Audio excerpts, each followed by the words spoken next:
Okay. Should we get started or should we give it a few minutes? What do we think? There's a lot of highs. Okay, I'll just get started. Hi everyone, welcome to Stay Safe, Stay Secure, Practical Security for Protesters and Organizers. I just wanted to clarify that this is in fact a digital security stream. So it will be focusing on digital methods of, staying safe. I just wanted to introduce myself. I'm Ava Corey. I'm a member of Babycastles, which is hosting this stream.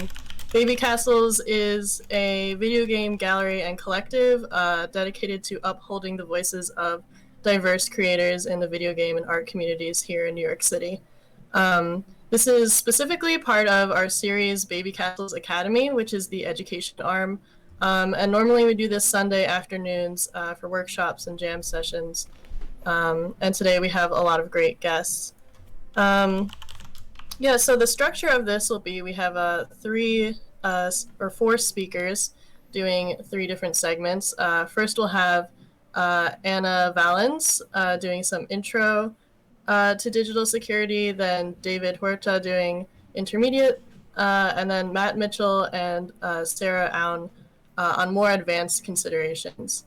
There will be 45-minute segments and then room at the end of this stream for more Q&A. But feel free to ask your questions in the Twitch channels or the Instagram channels as you have them. Before we get started, I just wanted to say that the reason we're having this is for the Black Lives Matter movement, is to stand in solidarity with activists working for racial equality and systemic change. And we just need to keep this in the forefront of our minds, especially when we're dealing with how we operate in tech spaces. And so I just wanted to start with a minute of silence in memory of George Floyd and in solidarity with so many other people that need so many more actions, changes. So if I'd like everyone to join in a moment of silence, I'm going to start right now.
Thank you for joining with me in this minute.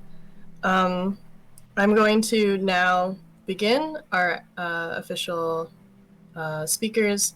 I'm going to start with introducing our first speaker, who is Anna Valens. She is a reporter for the Daily Dot, sex worker, data privacy activist. She can be found on Twitter at ACValens, ACVALENS, and she'll be going into some more broad overviews and intro to security. If you'd like it to take it away, you know what I mean, give it up for Anna. Fantastic. Thank you so much. It's really nice to run this workshop today, especially those of us based in New York. We just had the curfew lifted thanks to all the protesters who have been fighting so hard, putting themselves literally on the line to push back against the city. And so today is not just a really important day, but also one of assessing how we are doing in terms of our OPSEC, assessing how we are doing as protesters. Are we watching out for for ourselves and our community.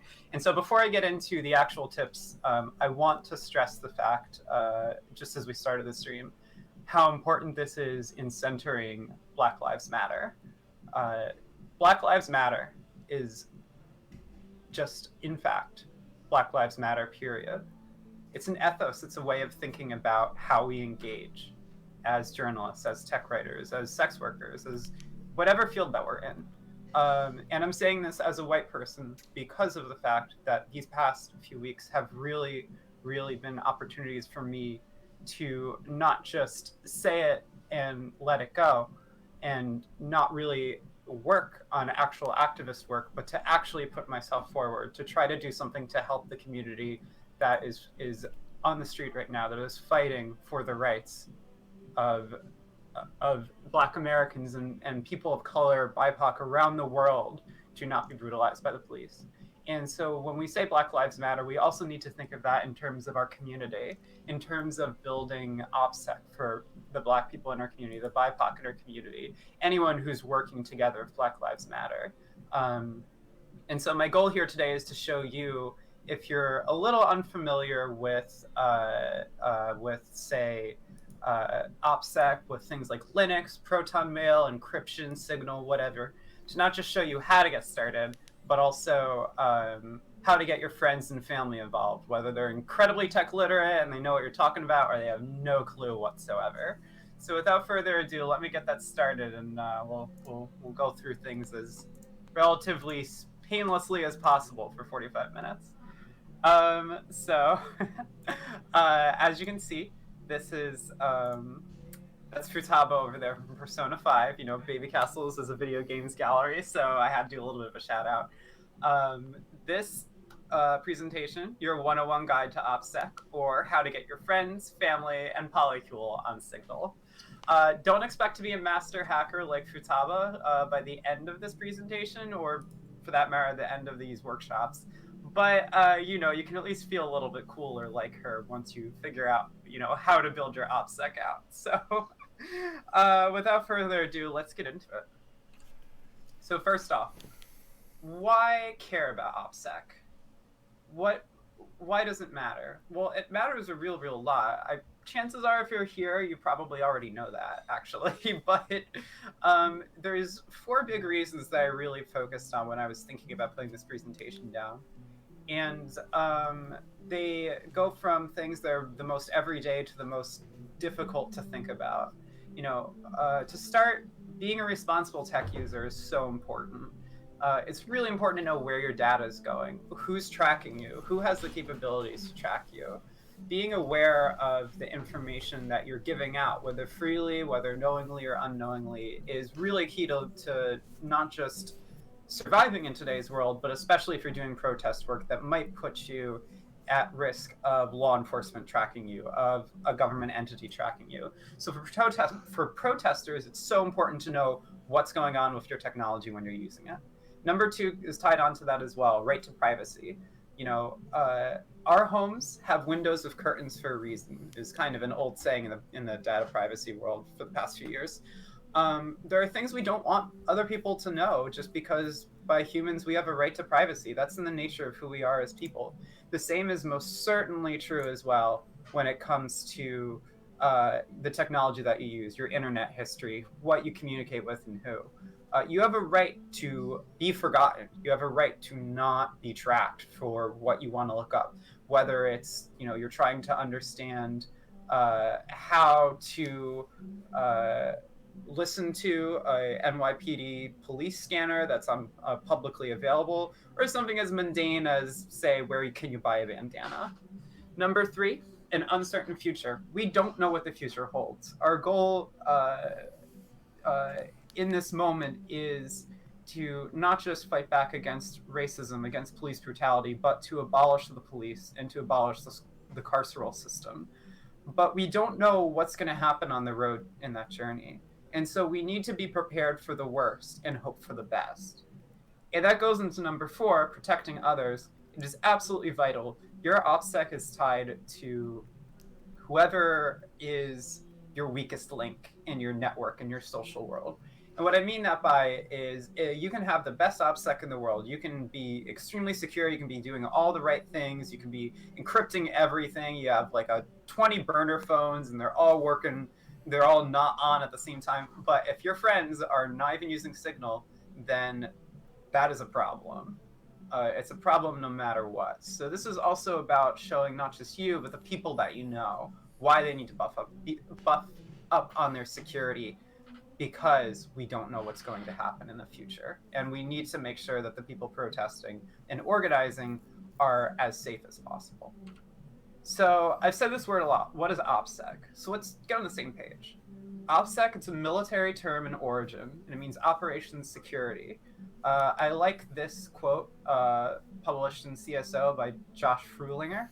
Operations security is a process by which organizations assess and protect public data about themselves that could, if properly analyzed and grouped with other data by a clever adversary, reveal a bigger picture that ought to stay hidden. This is so important, in part because OPSEC is not just a thing that one does, but it's an active, logically created system to protect you.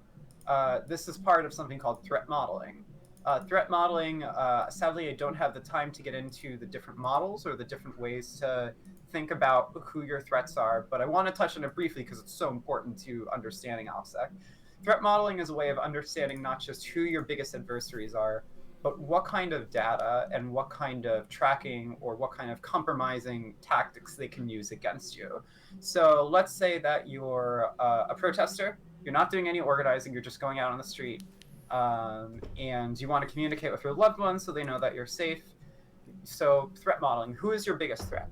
The police, any government entities tracking you, and counter-protesters, so say fascists. And so what you're going to want to do then is you're going to want to model your whole entire OPSEC based around preventing your data from ending up in the hands of those three.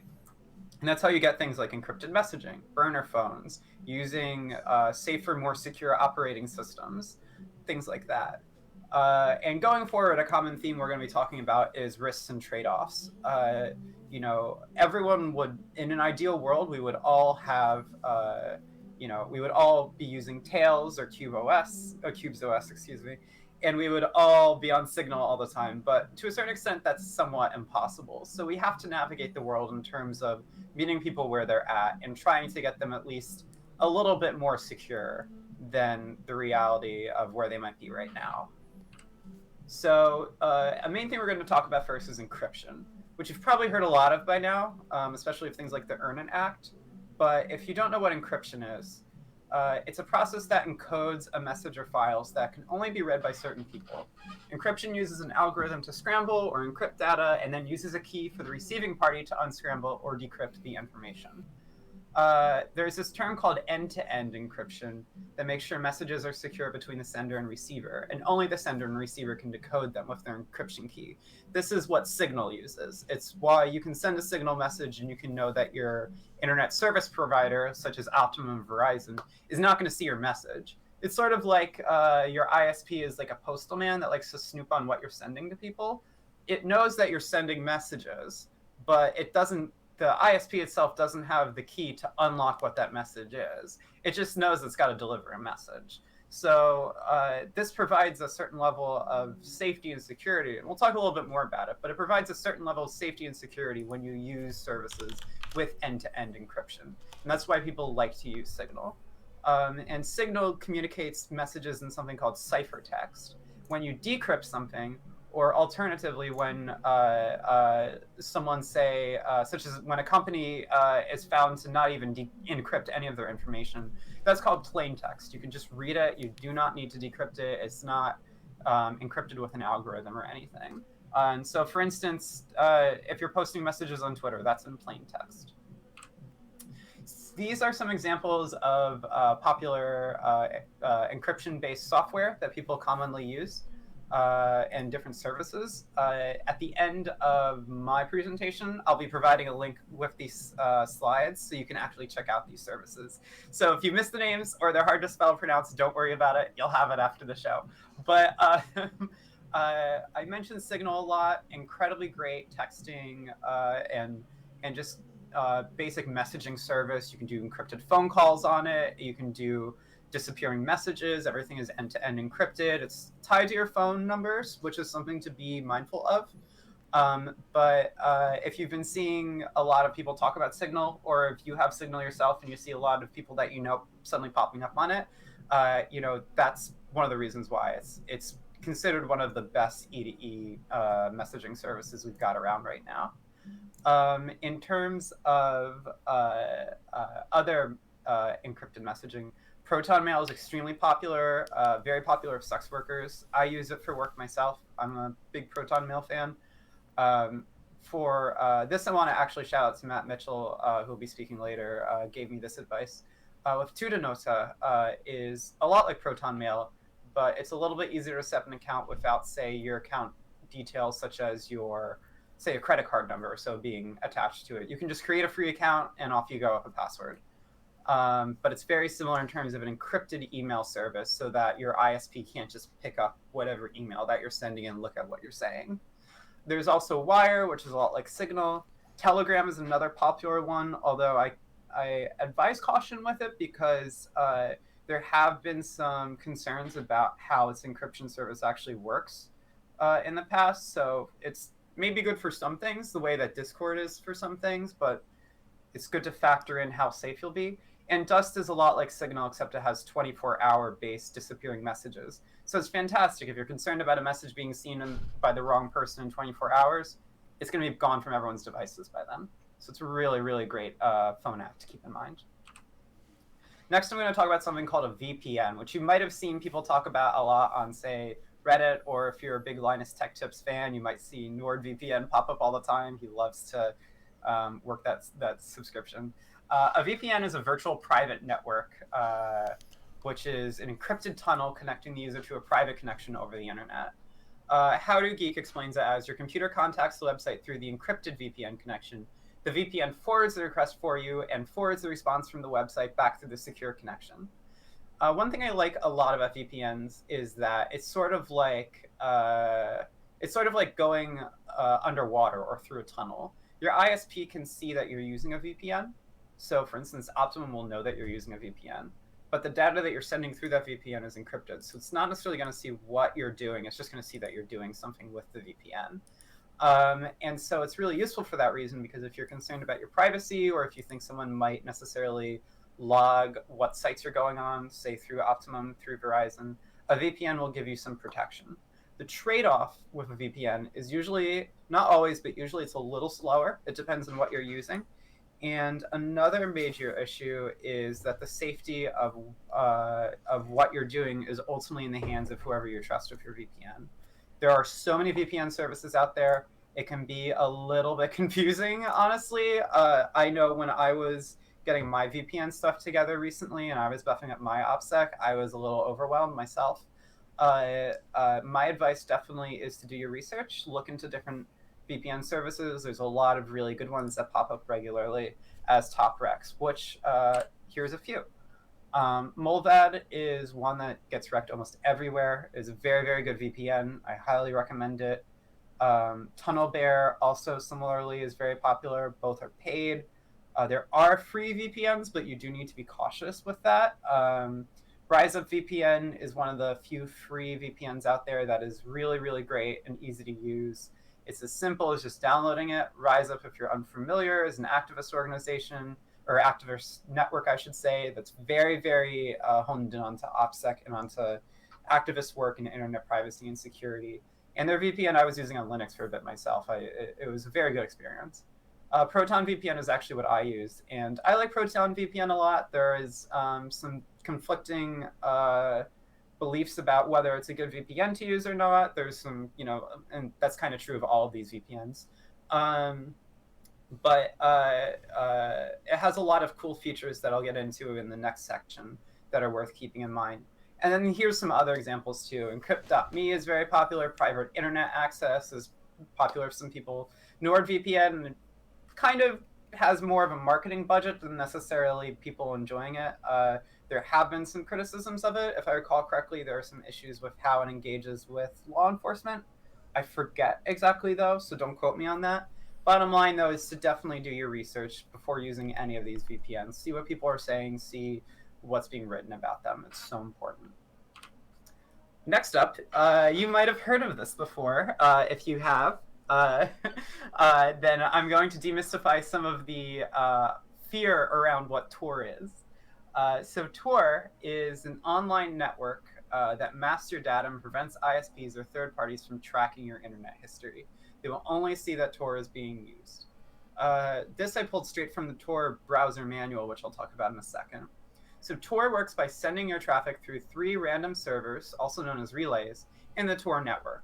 The last relay in the circuit, or the exit relay, then sends the traffic out onto the public internet. So let me go to the next slide, because this gives you a good example of what's happening. So if your computer on the left is basically you, maybe you're trying to go onto Tor and, I don't know, go visit the official Proton Mail Tor-based page, or Onion service, which I'll talk about. It's actually bouncing your connection through these encrypted relays and then getting you to the actual exit node of what you're trying to access. This is really, really useful for a couple reasons. Like a VPN, your ISP can't see what you're doing with Tor. It's harder for people to know who is accessing an exit relay as well, or who's accessing the website, I should say. So you might have seen going around earlier, I forget when exactly, but the New York Times was reporting on an organization, they weren't using Tor. And so the organization knew the New York Times was visiting the website like 12 times. With Tor, you're not going to see, if you're a New York Times reporter and you're working from the New York Times dashboard, I mean, after this week, why would you? But if God forbid you're working for the New York Times, well, you should still be able to use Tor to mask the fact that you're doing that research. All they're going to see is that someone using Tor visited them. Granted, that's still suspicious, but it's better than them knowing more specifics. And that's why Tor is so important. Now, if all this sounds complicated, then don't worry about actually sending up Tor yourself, because there's something called the Tor browser that actually does this for you. It's free. It's a modified version of Firefox with enhanced security. It basically has a term we use called like amnesia. It doesn't remember really what you've done with it, just that it's just knows that you're using it. That's it. And the Tor browser is important for a lot of reasons, because it is very simple, easy to use, and accessible way to just get started with Tor. You can use Tor to visit basic websites like Twitter, Facebook. There's trade-offs with that, but it's an option. And I think the biggest for a lot of people is using Tor to access something called an Onion service, which you might have seen around before. They use something called a .onion domain. It's not really a domain, though. The best way to explain it is these are basically exit relays that can only, or these are websites and services that can only receive inbound traffic from Tor. It has to know that you're on Tor, and you have to be on Tor in order to access the website. A lot of things on the so-called darknet are Onion services, whereas things that you don't need Tor to access are called the clearnet. And darknet sounds a little spooky. It sounds like something where like you order someone to kill someone else. But don't let the name fool you. It's called darknet because it's not so easily accessible. And you can find all sorts of things on the darknet. You can find everything from, say, free PDFs of books. You can communicate with people that live in, say, maybe regimes that have strong censorship. You can download resources for everything from more OPSEC, hacking, fiction, literature, political theory. You can just talk to people on through Tor services. Familiarizing yourself with this, I don't think it's as common as, say, using Signal, but understanding how Tor works is really important because of a service called Tor Bridges that let people in censored or deeply authoritarian governments access the free internet. And so it's important to familiarize yourself with this, going back to the original 4 points I talked about and why OPSEC is so important. In a future where we don't know what's going to happen, we need to be prepared for all possible outcomes. And at least familiarizing yourself with communication that's one step away from Twitter, one step away from the clearnet, will at least provide you a little bit more of distance and a little bit more of a space in order to organize with other folks, provided that your OPSEC is secure in other ways as well. Next up, we're going to talk about something called Linux, which again, might be frightening to some. Linux has changed a lot over the past 10 years. It is very user accessible. If you're unfamiliar with Linux, it is basically a free open source operating system that has many distributions, forks, we call them distros, out there that you can use and install on your systems. You have everything from basically distros that are intended to replace Windows to distros that are only intended to be run on a memory stick. And we'll talk about both of those.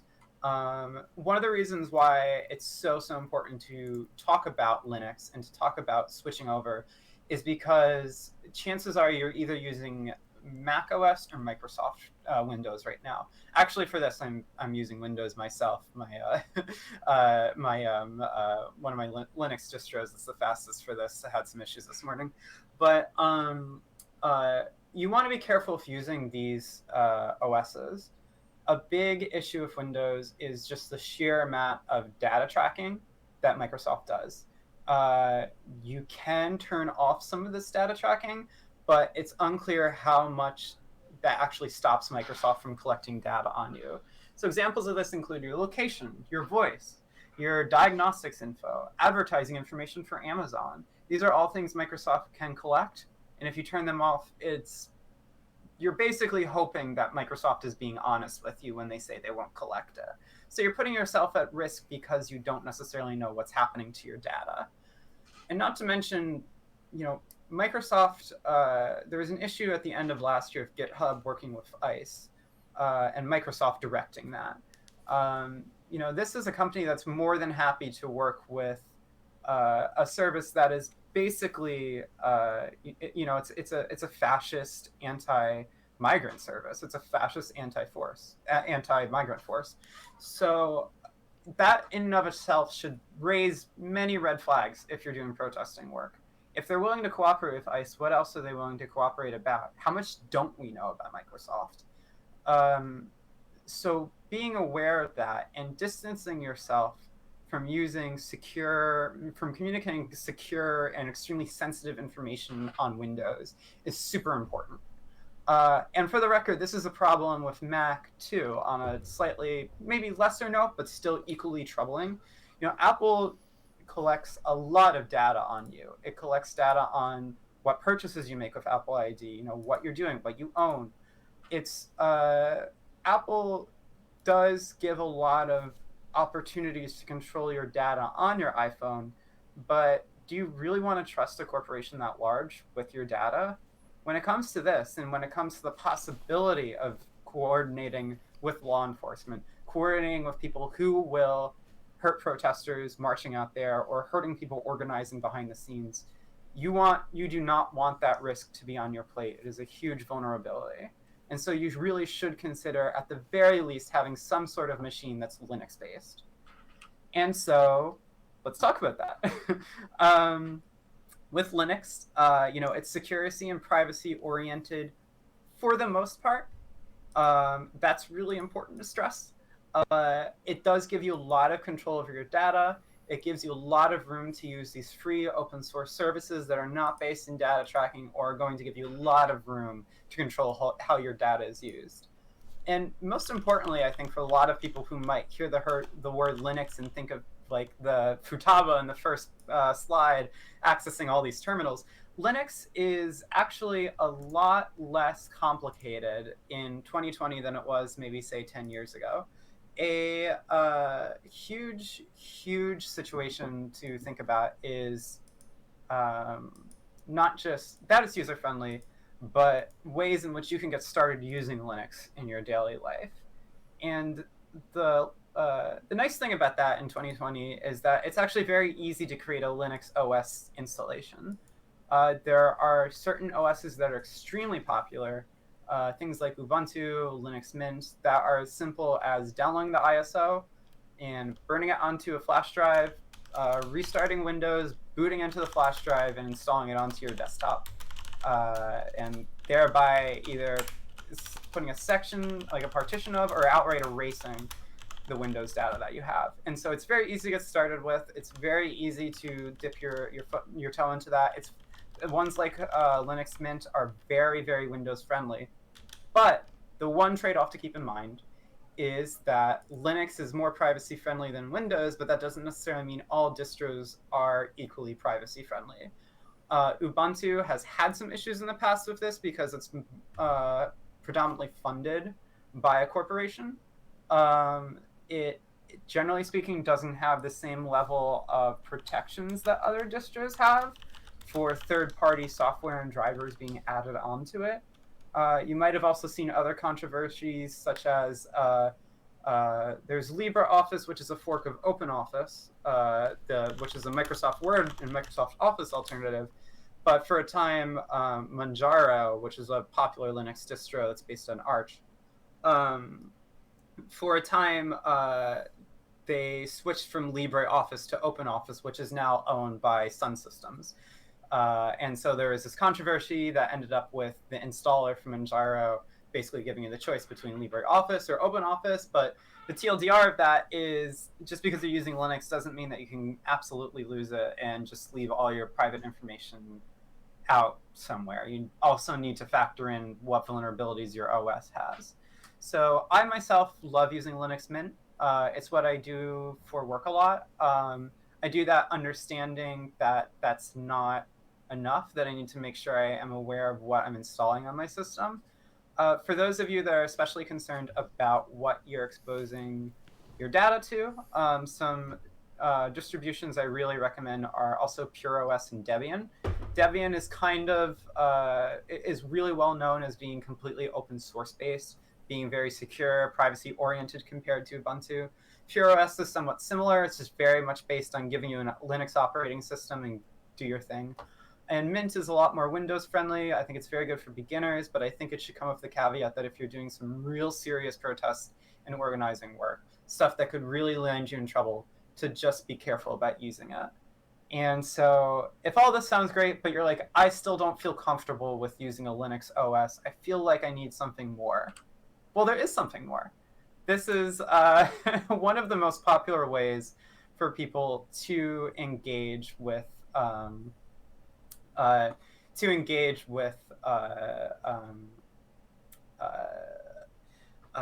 with information that's sensitive, that runs the risk of potentially putting them in a situation where they could get in serious trouble, whether with, say, a counter-protester or a government entity or so on and so forth. Tails and Cubes OS. These are, you put them basically on a flash drive, and you install them onto that flash drive, and then you plug them into systems, and you're able to boot straight into them.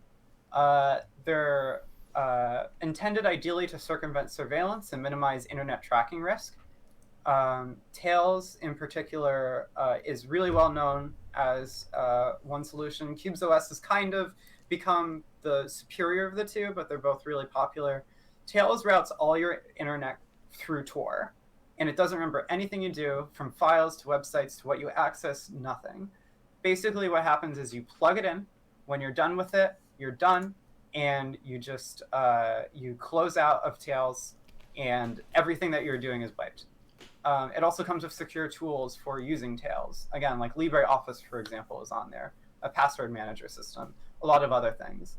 So it's very useful in terms of actually accessing the web, doing research on things that maybe you don't want people understanding. You're looking at that.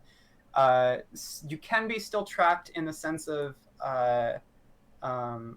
human error and human security risk, but things like Cubes OS, things like Tails do at least give you an additional protection layer. Cubes OS, on the other hand, has even more security. It's actually recommended by Edward Snowden. And the reason why Cubes OS is so great is, unlike Tails, it's basically running a bunch of miniature virtual machines. And so what these virtual machines do is they give you the opportunity to not just use all these different software and services, but each of them are in their own virtual machines. They can't interact with each other.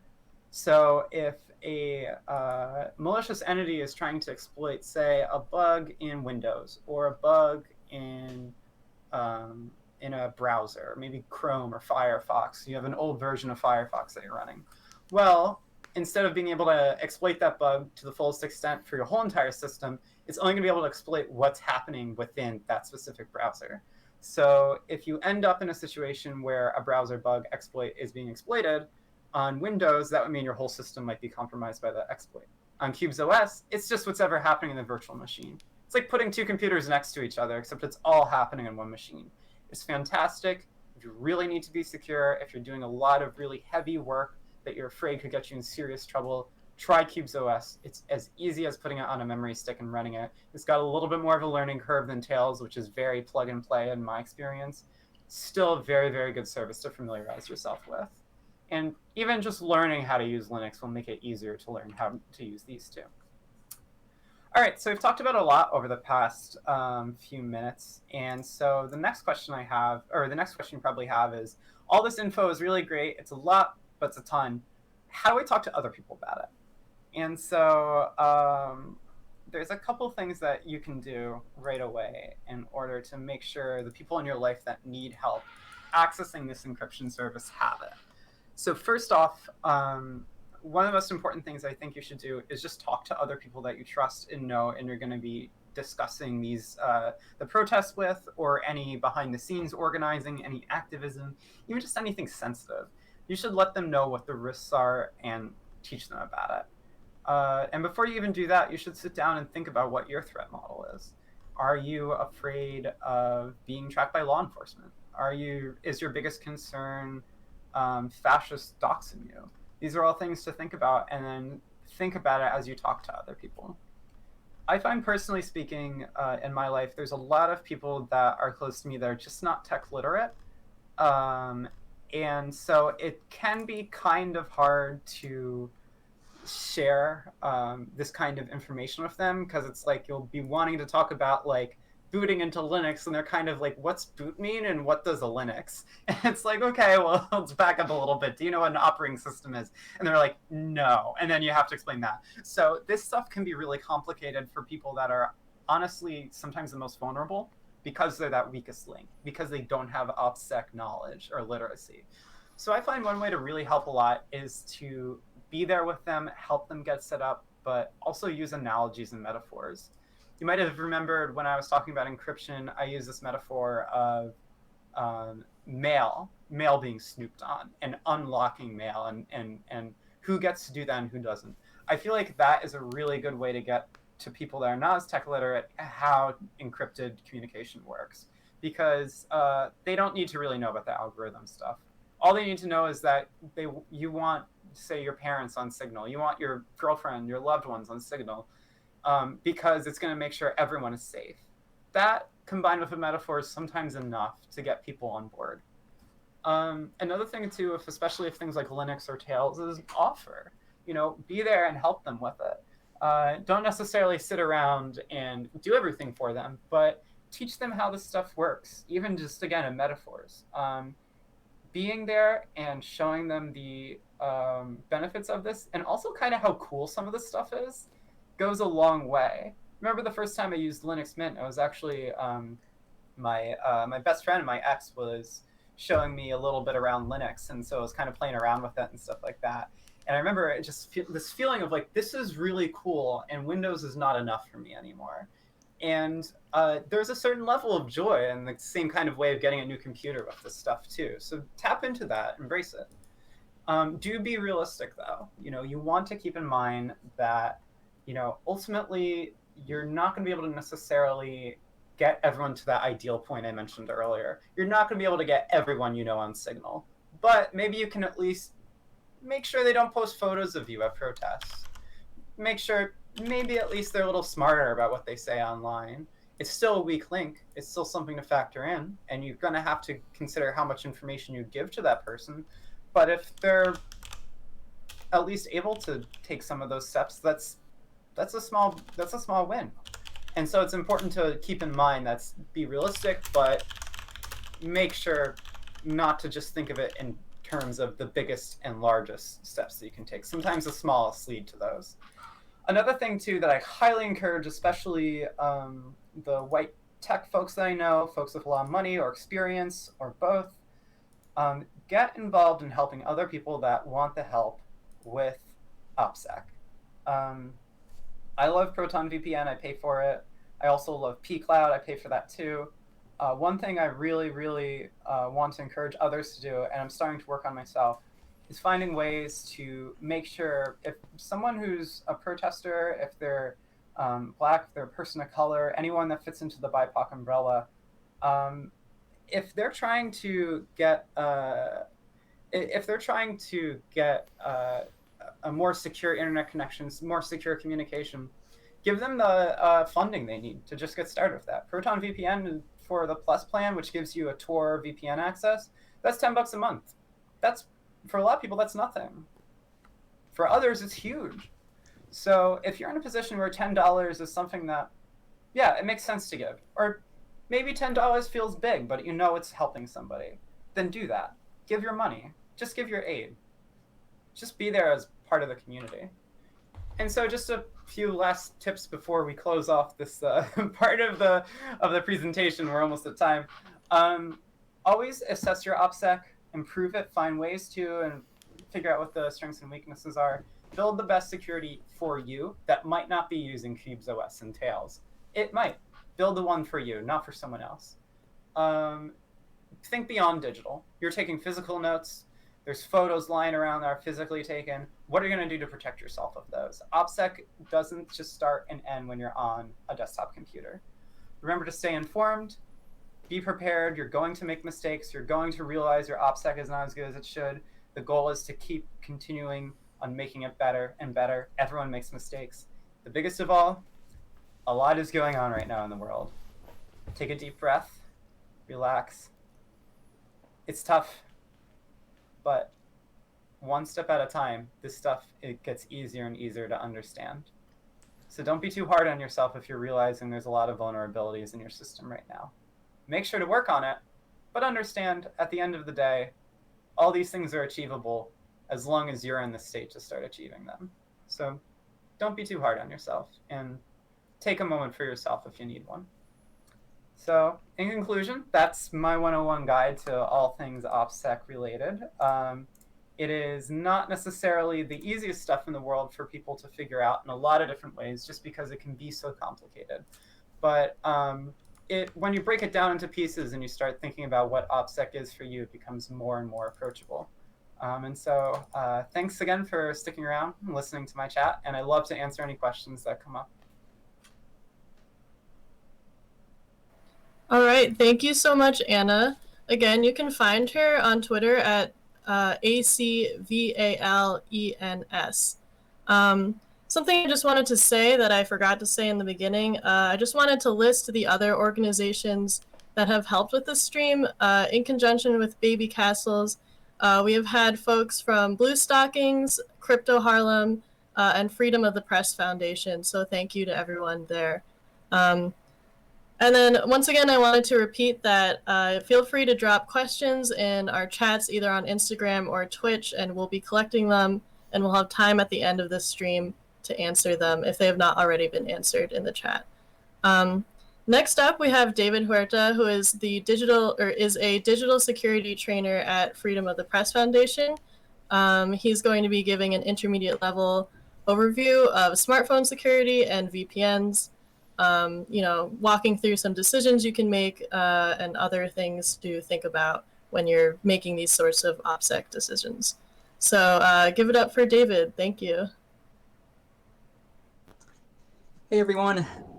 So that was a really, really great introduction to a lot of great operating systems and things that I really love from Anna. So that was great. I never leave home without my Tails OS stick. I also want to kind of switch gears a little bit to the devices that we already have with us. So now that we have a good idea of, what are some of the kind of like critical data infrastructure, the places where we would want, what kind of operating systems we would want protecting the things that we hold most sensitive, what does it mean for the devices that we already have in us on our pockets as we're, at a variety of different processes and actions, for example.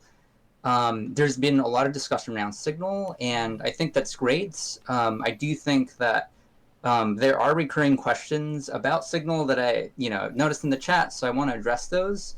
Before I do that, though, I want to talk about, mobile security. So we all have probably either an iOS, an iPhone, or a Android type of device, whether it's like Samsung or LG or whatever.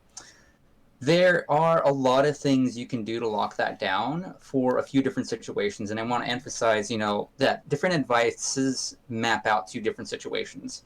So, for example, people ask about burner phones, about how to avoid cell phone tracking, and unfortunately, that sort of thing is very, very difficult, not impossible. But I would say that that there's a lot of things to think about if you go that route. So I'm just going to quickly share my screen. Cool. And as we can see here, we have kind of an introduction to what mobile security would look like, as far as if it were like boiled down to 9 steps. For anybody that's actually just curious to see like what Linux actually looks like, this is Linux. This is Firefox, your regular old, very familiar, friendly neighborhood Firefox inside Ubuntu Linux. So this is like one of the more popular Linux distributions or distros, as Anna said. It's free. It runs on a lot of different devices. I would not get too excited and put it on the devices you might have now, because hardware support can vary. With my Tales of West drive, for example, on a newer MacBook Pro, like the screen is really tiny, the trackpad doesn't work, and the keyboard doesn't either. So it's kind of, hit or miss. Ask, us about, hardware recommendations. I see there's already been some in the chat. But yeah, as far as like what to do about devices now. So here are basically from my colleague Olivia, 9 steps to prepare your phone before an action. So I want to talk through these a little bit. So we've heard a lot about encryption, and that can mean a bunch of different things in a bunch of different contexts. In this case, the situation that I want to hone down into is not, as far as what these address, is not tracking. So this is not talking about cell phone tracking. This is talking about preparing for the possibility that your phone might get seized. In this case, thinking about who potential adversaries could be, the police. So we want to emphasize the importance of these for that situation. The first thing, of course, is encrypting your phone. This sounds spooky, but is actually super easy, because if you have an iPhone, it's already encrypted. It's done. You can just, say it's ready, and, there's another step that is a caveat to that, actually, that we'll talk about. If you're on Android, that varies. Normally, there is a system setting. It can vary. I know the LG has it in a different place than Samsung, has it in a different place than Pixels. But if you look for encrypted or encryption in your settings, you'll eventually run into the setting that lets you encrypt your Android phone. It is a process that takes a lot of battery. So while you're doing that, and you only have to do this once, you basically have to, it's a good idea to have it connected to a wall outlet or a battery, for example, just to make sure it fully finishes its process.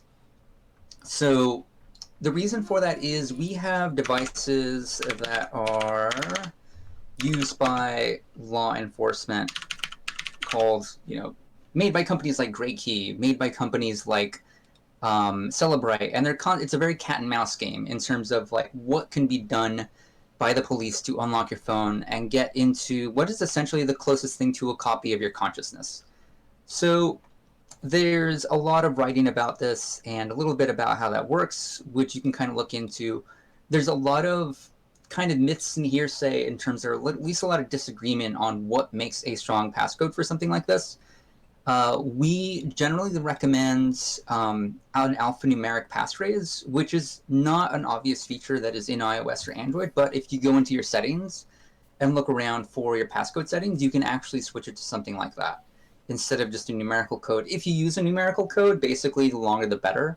10 is great. The way like the math around this works is, it's a lot, it's a function of permutations. A computer can guess many different combinations a second, but the longer the number is, the more exponential the actual number of permutations or combinations possible there are. And after that, you basically run into a limitation on physics in terms of what computers can actually do to try to crack passwords. So that's good news. That means that is a very simple step you can do to mitigate that specific kind of situation. Now, the other thing I want to talk about is, the police might not have to unlock your phone if they can just hold your phone for like 5 minutes and see all their notifications slide through your screen. So iOS and Android both have the ability to basically fine-tune how much you want to appear in your notifications, so that you can have it say like, well, when it's locked, just say, don't say who's sending me messages, don't say what the text is, just have it be the app saying that there's a notification so that it can't be read. And then having it so that you can, if it's unlocked, you can basically have it switch back to, a normal kind of set of notifications where you can see what's going on. Locking your SIM card is really tricky. Don't do this right before you jump into the situation you need this for. I would say practice first, because there's a lot of caveats to this. The idea is like, well, SIM cards themselves might hold data about your call history, text history, etc. And those can be popped out and read separately, essentially, through a lot of different technologies that are not just limited to police. And a SIM lock can help you sort of work around that. The problem is that it's, there's a lot of ways to make mistakes. If you're entering your PIN too many times, that can be, you can get locked out and you literally cannot unlock until you go to like a T-Mobile store or whatever for having them change that, or you can like Google for like the default codes you can switch back to. And then reset it again. It's very complicated, but we do have a little bit more on that in another guide that I'll link out to later on. Also, just thinking about a regular everyday account, something that we haven't talked about yet, but is very useful just as general security, is making sure that we have good, strong passphrases, two-factor authentication, and this is the most important thing that I will stress, unique passwords for each of the sites that we use, to help mitigate against either phishing attacks or against breaches, so password breaches, which happen all too often. There's also a matter of phone hijacking or SIM jacking, for example. There are cases where high-profile activists have had somebody impersonate them using publicly known information about them, essentially going to a phone company store saying, like, I am this activist, here is my birthday, school that I went to, I'm upgrading my phone, please switch my phone number to this device. And then from there, basically hijack your phone number, which is bad. So there are ways to do that, to protect against that within the phone company. Having a, usually different companies will have different names for it, but essentially a phone support password specifically for your account. It's very hit or miss depending, because people aren't necessarily all exactly trained at the same level on how to protect your account at any phone company. So that's, something that you want to do, but it's also not, unfortunately, not something that is as reliable as some of this other advice. Also thinking about, important accounts, making sure you don't get locked out of them. Should your device be lost or seized or erased, for example. Thinking about, if the worst case scenario does happen and, your 10-digit passcode that is just like 10 times gets cracked very easily, then, you might want to think about, mitigating the risk behind that. What happens in these worst case scenarios? Is there anything that is practical that you can do to prevent worst case scenarios from happening should that, screen lock be breached? So thinking about, the kind of apps that we have, the kind of data that they hold, thinking about maybe syncing up our photos off to our computer someplace that is not on our person, and having only what we need with us when we carry it. There's also just the issue of backing up their phone. This has a lot of caveats to it, though. As was mentioned before, the way companies like Microsoft work, the way companies like Google work, and Apple to some degree, like, most of them have some kind of cloud service that makes copies of what you have in your files in your computer in their cloud service. With Apple, that's iCloud. With Microsoft, that's OneDrive.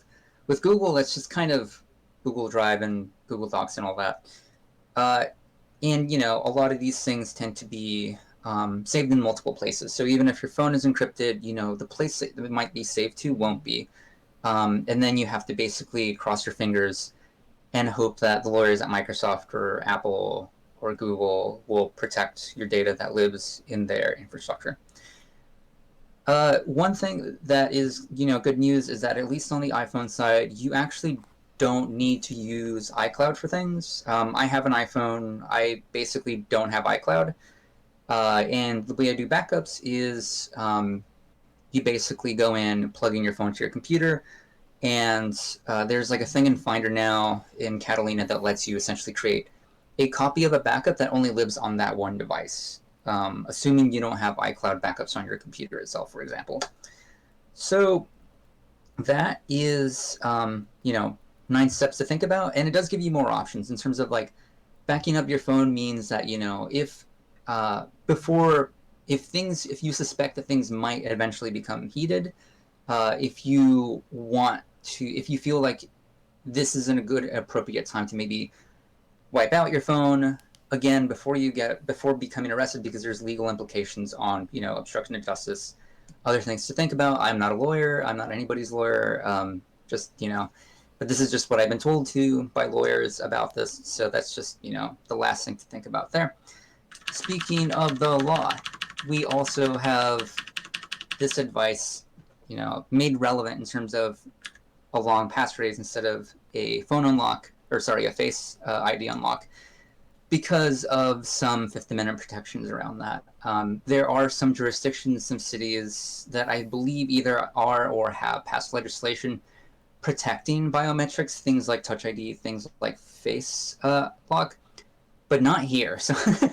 So if you are protesting in New York City, I would recommend switching from your Face ID or Touch ID to, in this case, a very long alphanumeric passphrase or a really long digit passphrase.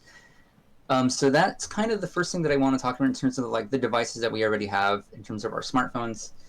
The next thing that I want to talk about is some of the questions in the chat that have kind of touched on Signal a little bit. So Signal has bumps in usage every time something terrible happens in the world. So when Snowden dropped some documents letting people know that the NSA was spying on us, Signal's, or like the predecessor Signal Red Phones app usage basically spiked. People started using Signal. When Trump was elected, there's a big spike. People are using Signal. As we're seeing, or at least more people are becoming aware of the police brutality that was already normal, but is now just more visible to us. We are starting to see more people use Signal. So let's talk about Signal. Signal is like Linux, open source, meaning that there are some things you don't have to worry about because of that. One is, as far as like backdoors, for example, that is the concern of people who want to ask about where funding comes from, because that is something like, well, if you have money, you have influence to like change what something does, maybe not have it be what it says it does. The good thing about Signal is that in addition to being audited by a third party, there is also a essentially sort of crowdsourced visibility into Signal based on the fact that they are free software, that they are open source. Anybody who is a software developer who can read iOS code, who can read Android code, can look at the code in Signal to verify that it is doing what it says it does. And to address the question specifically of funding, they do get their funding from individual donations, from grants. The founder of WhatsApp gave a bunch of money to Signal after WhatsApp was sold to Facebook, for example. And there are some NGOs. I don't want to mess it up. You should look into their actual transparency reports and like where they get their funding from, because they are a 501c3 and they have a certain amount of reporting, just like Freedom of the Press Foundation, to disclose donations, for example, to some degree. And basically, there's not, to dispel the myth that they get money from the government, they have received money in the past from OTF, Open Technology Fund, which is now actually technically no longer part of the State Department. So it's like, something to think about in terms of, for people asking that question. It's important, but again, the reason why I can trust Signal to do what it says it does, because I basically don't have to. Like I can, I happen to be somebody that can read iOS code. I can look at the, app code and say like, oh, I do not see any, post requests to NSA.gov. Cool, among other things. So, people have talked about safety numbers. That basically verifies, and the design for that is to verify that your connection, or that basically that encrypted chat hasn't been tampered with so that somebody else can unlock it. Normally what that means in real life, because I still do not know of a single case where this has been like an attempted attack in terms of like eavesdropping on Signal. 100% of the time that I've seen this happen, it's just because the person on the other end got a new phone or reinstalled Signal. And the reason why that changes is that these keys live in this case in the device. Signal is not a cloud service per se. It's a messenger app, and the way like all the encryption stuff that happens in the app itself. So all the things that need to be done to like verify different aspects of it to make sure that it works are in app and on device. So if you get a new device, that is a new set of keys because it has no way of transferring the old keys to the new phone in this case. So that's why that changes. And you can verify, whether or not that conversation matches up with what it's supposed to be through something that is not in Signal. We have a guy that talks a little bit about that.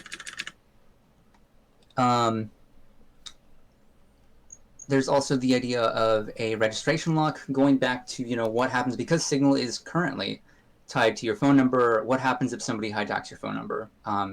In this case, a registration lock, they may have changed the naming of this recently, but basically lets you have like an extra passcode that basically means that anybody that takes over your phone number still has to know that passcode to take over your Signal. So that's good. Going back to iCloud, thinking about, what we don't want to have, stored in iCloud. We want to make sure that we look at, phone call data and how it's synced across different devices. And in this case, we can turn that off from iCloud in iOS by going setting privacy, from here.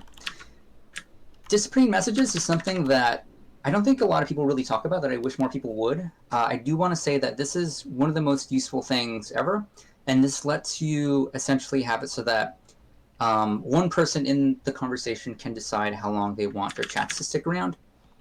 So this could be a day, this could be an hour if you just want to share something really quick, like a password, for example.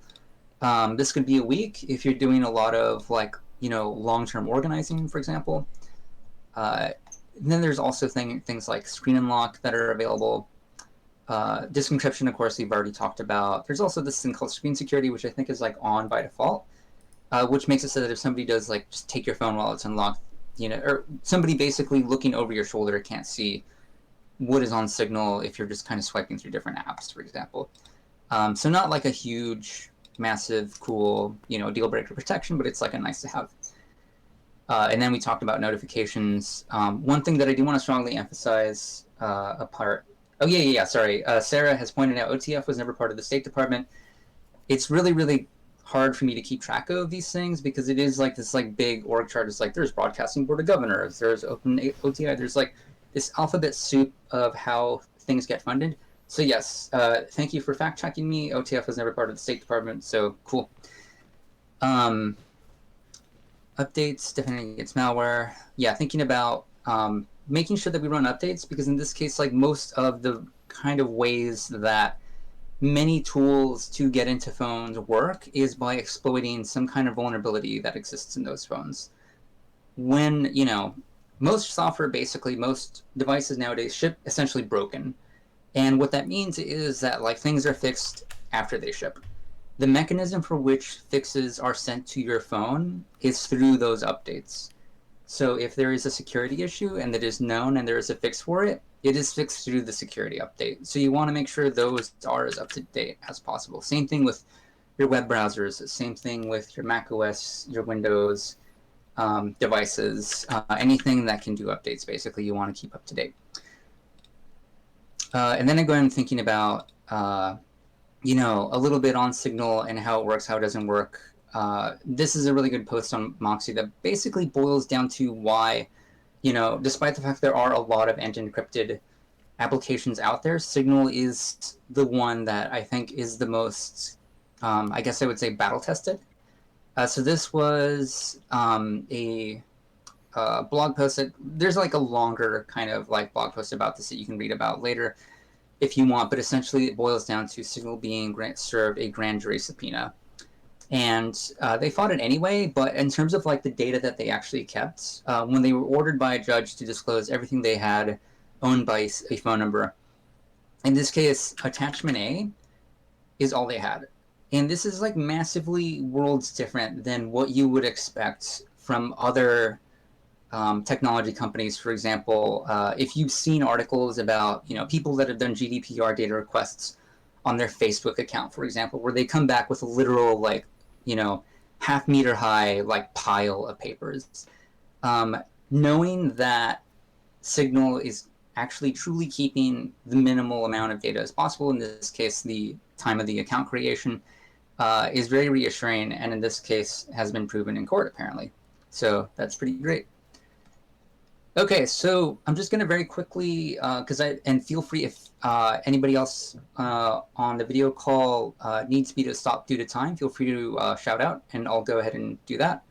I'm just going to like very quickly kind of run through a little bit about, you know, something that gets mentioned a lot is VPNs and like what is the relevance of that in the context of different situations. So thinking about what VPNs were useful for, or at least the examples that people hear about and have said, you know, 10 years ago. Firesheep, if anybody remembers this, you know, back in the olden days, when we were all kind of switching our, you know, very blingy and GIF-laden MySpace accounts over to this new website called Facebook. There were some issues around the way that was implemented that basically allowed people on the Wi-Fi network to see, you know, your updates and potentially other bits of data as it's kind of floating through the air. And this was because of the fact that, you know, it doesn't really show it here, but if you go to any website address, for example, in the modern age, you'll notice this like HTTPS part at the very beginning, or at least in some browsers. Sometimes you got to dig around in the address to look. And you'll see this connection secure thing, and you'll see like who, you know, like a little bit more information that goes into the mathematical gobbledygook of what that means. And in this case, Facebook had that for the login page, but they didn't have that for a lot of other parts of the site. So that is the reason why, you know, a lot of this data that was floating around the air wasn't encrypted. Nowadays, most things are, including all of Facebook, essentially. This is an article from 2017. The number has only jumped since then. But a lot of the things that I think a lot of security experts think about when they think about Wi-Fi security has changed a lot in the last 10 years, for good. I would say that actually to credit a lot of the Snowden disclosures, you know, because a lot of that kind of data collection was done in by taking advantage of the fact that so much of the web was not HTTPS encrypted. Most websites basically responded by becoming more serious about it. And, you know, organizations like Let's Encrypt have made it easier for website owners to get HTTPS on most websites. We still have a tracker on, you know, the Freedom Press Foundation's like projects called Secure the .news, which basically goes through news websites and says like whether or not they have HTTPS encryption. When I started at FPF, that was about half full, and now it's like basically all HTTPS encrypted at this point. Even your local news websites are. So that particular risk has, by and large, been heavily mitigated, which is great news. So what's left to think about? So there's also the idea of what we would call, you know, the metadata of what this is.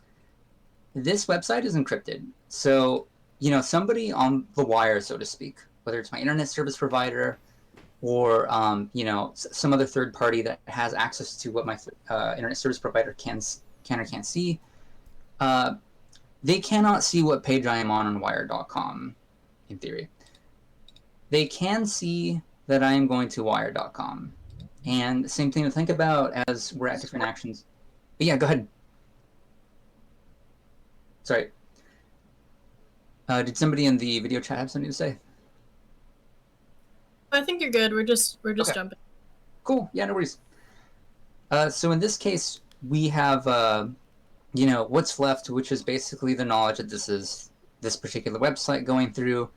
And if you want to protect that so that absolutely nothing except the VPN connection is visible to an observer, whether it's an internet service provider or, for example, some kind of police state or police surveillance apparatus like a Stingray or one of these other, tools, for example, that pretend to be a cell phone tower, you would have at least that mitigated to the point that like you could only tell that you're, using a VPN. So I'm just gonna like basically skip quickly to recommendations and some of the kind of like thought out guides on how to come to these conclusions. This is a great guide by Yale Brower that's relatively recent. There are other websites that try to break down different privacy features of VPNs. I know some people that are really technically literate love that one privacy site, but it's not very easy to navigate. A lot of the features are not placed in the context of like why they're necessary or what they would be useful for. So in this case, I would recommend reading this first, essentially, and what are the criteria, how things were tested, thinking about speed, for example, and other alternative options. There's also a guide that it's a little bit older, but I try to keep it a little bit up to date, that talks about VPNs more from a privacy angle and like what their utility is. So in this case, it boils down to two things, because like I think a lot of us in the tech world have a tendency to just kind of like throw names of apps or services out there. But I do want to talk a little bit about, how to come up with these recommendations. And in this case, thinking about policy and the technology implementation, because those are the two kind of like layers of protection that you have when you shop for a VPN. And that's true for many different online services, actually. So thinking about looking for whether or not they keep copies of your internet traffic, for example, because you're essentially using somebody else's internet connection. So you're moving the trust consideration, the trust relationship from your internet service provider to basically your VPN provider. So there is a necessity for trust there. Thinking about reputation, thinking about whether they have a no logging policy or low logging policy. The technology considerations are also, I think, very important and I think often overlooked, honestly.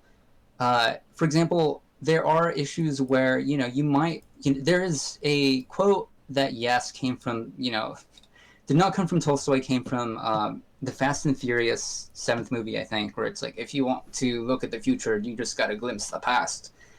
And in this case, that tends to be true for a lot of security around a particular technology offering.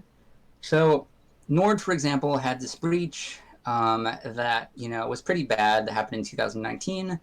We generally look for services that don't have major breaches like this, but that doesn't mean that they don't happen. It just means that they weren't necessarily reported. So that's not, that kind of advice isn't necessarily 100%, but it's important to take into consideration. There's also the, looking into what is actually recommended for the implementation of these services.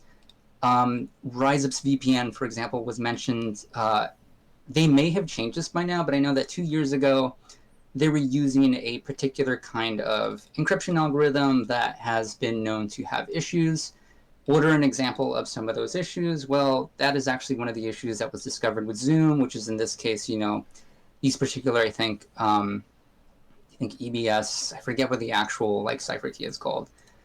But essentially, yeah, ECB, sorry, I just can't keep track of all these acronyms. Thinking about, what does it mean to actually properly implement, these kind of services in terms of like in an optimal way that might not be the like out of the box way. So that is important to look at, and that's why we kind of like boiled things down to like these, although these, again, going into what maps out to every situation will be hit or miss depending on like what device you use. So there will be trade-offs. For example, when we talk about OpenVPN here, that is a thing that works on Android phones, Windows, Linux, macOS. There is kind of a way to get it to work on iOS, but it goes through like the world's flakiest app that looks like it was designed by, a team of engineers that have not left the year 2011. So there is, some caveats to the way these work, which I kind of get into a little bit. there's also different kinds of VPNs for different situations. Like, it's fun to experiment with new VPN systems like ProtonMail's VPN offering, which is really interesting. Golden Frog, I think, has one that called Chameleon, which is a protocol that essentially tries to get around Great Firewall type situations, for example. Again, these are not necessarily standard, like, OpenVPN, so that's it is not quite as it hasn't sort of done its time in the real world and been attacked by real world adversaries to kind of see where all the potential vulnerabilities are yet. Same thing goes with like WireGuard, for example, which is very new and very fascinating and really cool, but is very new. So we don't really know how well it will survive reality, essentially. There's also things about, and this is kind of the problem with the rabbit holing that we end up doing on any kind of thing related to internet security is like, well, you have this connection going here, but you have DNS actually doing the separate thing here that kind of works around the main way that you connect to the internet. And so you have to think about, like, whether that, creates a kind of leak, so to speak, in terms of like having somebody on the observer end knowing what websites you visit. Same thing with like different versions of, the language that the internet speaks, internet protocols. Thinking about IPv6, for example, and there's ways to test that, which we link out to here. And we ended up kind of coming up with a short list that seems to always like neatly line up with what a lot of other recommendations are, which is nice. Something that was generally not taken into consideration in this guide that is something to think about is ownership. For example, there hasn't been a lot of reporting on this, and I really wish more tech writers would focus on this a little bit more, but there has been a lot of consolidation of the VPN industry, which has some like side effects, and I wonder what that could, or has some implications that, we might want to think about.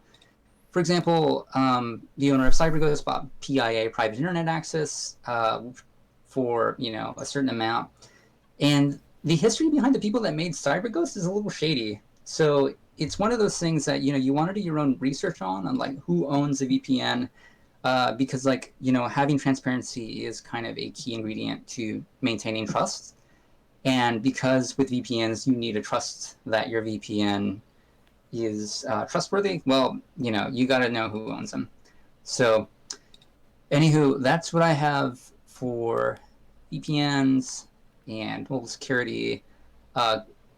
As far as, what situations this tracks to, VPNs are very useful for, in this case, encrypting, your traffic more holistically on the wire, which is great. The other thing that they are useful for is because you're using somebody's internet connection, the way you identify yourself to websites changes. So instead of saying like, hey, I am David Huerta connecting from Brooklyn, New York on this city block, instead you're broadcasting like, I am David Huerta, I am, connecting from a data center in New Jersey, for example, or whatever. And that has a lot of useful utility with journalists that we talk about who investigate, for example, hate groups. If you were visiting a hate group website, for example, and like trawling to forums and seeing like, if people are making plans to interrupt your protest, for example, you definitely want to have some layer of obfuscation between you and your direct internet connection, whether that's using a VPN, whether that's using Tor. So that is where something like this is very, very useful in terms of, thinking about the kind of like back end of organizing and thinking about, the kind of intelligence gathering that you would need to see whether or not, you might be on the radar of hate groups or far right groups and, stay abreast of what's happening. Cool. Anyway, that is all I had planned to talk about, but I'm happy to continue answering questions in chat, and I'll yield my time. Thank you so much, David. That was great. Just wanted to repeat again for anyone who's just entering, put in your questions in the chat. We'll answer them at the end. Up next, or before I go on, I also wanted to just shout out another organization that I failed to mention before, apologies, that helped with the organization of this stream was CypurR Collective. That's spelled CYPURR. They're based in New York City and are super great. So up next, we're going to have Matt Mitchell and Sarah Aoun. Matt Mitchell is a hacker and security researcher, a founder of CryptoHarlem, and he can be found on Twitter at Gemini Matt, spelled GEMINIIMATT. And Sarah Aoun, let me just bring this up, is a data activist, operational security trainer, programmer, and data visualization developer. She can be found on Twitter at SA0UN. They'll be looking into more advanced considerations for digital security, creating profiles, assessing threat and models for threat models, coordinating between different groups of people, and other skills. So give it up for Matt and Sarah. Thank you so much. Okay, great. Thanks, really appreciate everyone doing this, and we're gonna get started. Let's see. Sarah there. You are, okay, great. Yeah. Can you hear me? So can I just present my my screen while I work? It should work. Give it a try. Yeah. Okay, I'm gonna give it a shot.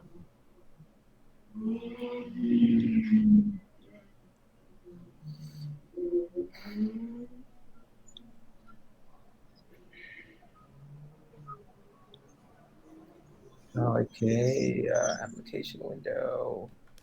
Okay, let's see. Is that working? Not for me yet. Let me just check. Yeah, 1 second. Just give me 1 second.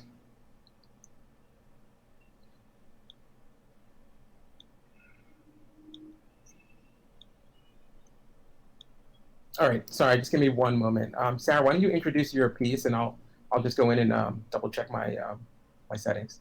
Yeah, sure thing. Thank you for the introduction. Another thing that y'all should know about me is that I am Lebanese. I'm based in Brooklyn right now, but grew up in Lebanon, and Lebanon has been going through just a massive uprising and revolution since October of this past year. And I was there in October, November, basically at the beginning of the protests and the revolution, and then eventually came back to Brooklyn. But basically, last week when protests started in the US, basically everywhere, a few of us Lebanese activists and technologists were kind of like watching what was unfolding, especially with the beginning of the violence against protesters, just the use of tear gas and pepper spray against folks in the US. And we thought it would be a good idea to just put together a lot of like the tips, essentially, of lessons learned from the ground in Lebanon from the beginning of the revolution, and us dealing with the military and police there in terms of how to deal with tear gas and how to deal with pepper spray and just general like behavioral security tips for it. So we basically just very quickly, over a couple of hours, a bunch of us, like 10 or 15 Lebanese activists, came together and put together a guide called From Beirut to Minneapolis. And that was about, I think, 10 days ago now. But we basically tried to capture in this document a lot of information that we had from our experiences on the ground in Lebanon, and hoping that this would be useful for folks protesting in the US, for some protesting for the first time in the US and having to deal a lot with like police violence in ways that they hadn't before. And you can find this guide on GitHub, and the link for it is github.com/FromBeirutWithLove/protest tips, I believe. Let me just check that this is correct. Yeah, basically. github.com/FromBeirutWithLove/protest tips. And we tried to capture in it a bunch of different things. I mean, we know that the experiences are totally not the same between Lebanon and the US. But we remember for us, like at the beginning of the protests, a lot of our fellow activists in Hong Kong and Chile had shared a lot of their experiences with us while we were going through the revolution in Lebanon in October. We figure we'd do the same and just put together essentially a guide for folks in the US. It's also as contextualized as possible because obviously there's huge differences between Lebanon and the US, especially in terms of the legal system and what can happen, and especially also in terms of the surveillance capabilities that the US has that Lebanon doesn't. So it's definitely adapted for the context that we're in here in the US. So Matt and I will talk about it for a bit and we'll go through it. But essentially, we go through just general like protest safety, what to wear when you're at a protest, what to keep in your bag, general behavior if you're going out for the first time, what to do when you're hit with tear gas and pepper spray, then what to do if you're arrested. And we have a big section also on digital security, phone tracking, contact tracing, minimizing location tracking on your phone, what to do if your device is confiscated. So hopefully we'll be going through a lot of these things with y'all today. Yeah, and I'm looking at the comments right now. Yes, we did translate it into Spanish as well, because when we put it out there, a bunch of basically our activist friends in Colombia and Chile were like, yo, this is awesome. Like, I'm so glad you put this together, because a lot of it is inspired also by their advice. So they went ahead and translated it into Spanish. So the full guide is also available in Spanish. Matt, how is your... how is the...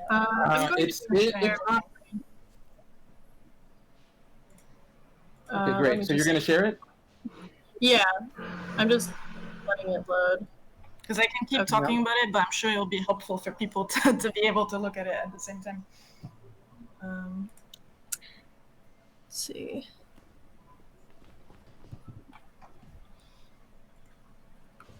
And I'll just introduce myself. I'm Matt Mitchell. I'm the founder of CryptoHarlem, which are crypto parties in the inner city, just talking to folks about circumvention technology and how to protect their digital rights, right? So I mean, we can get started without the slides, and then maybe the slides can catch up. Okay, wait, looks like they're coming up now. It's all right? Yeah, could you go to the digital tips? It will be the heading. Just go a couple slides in.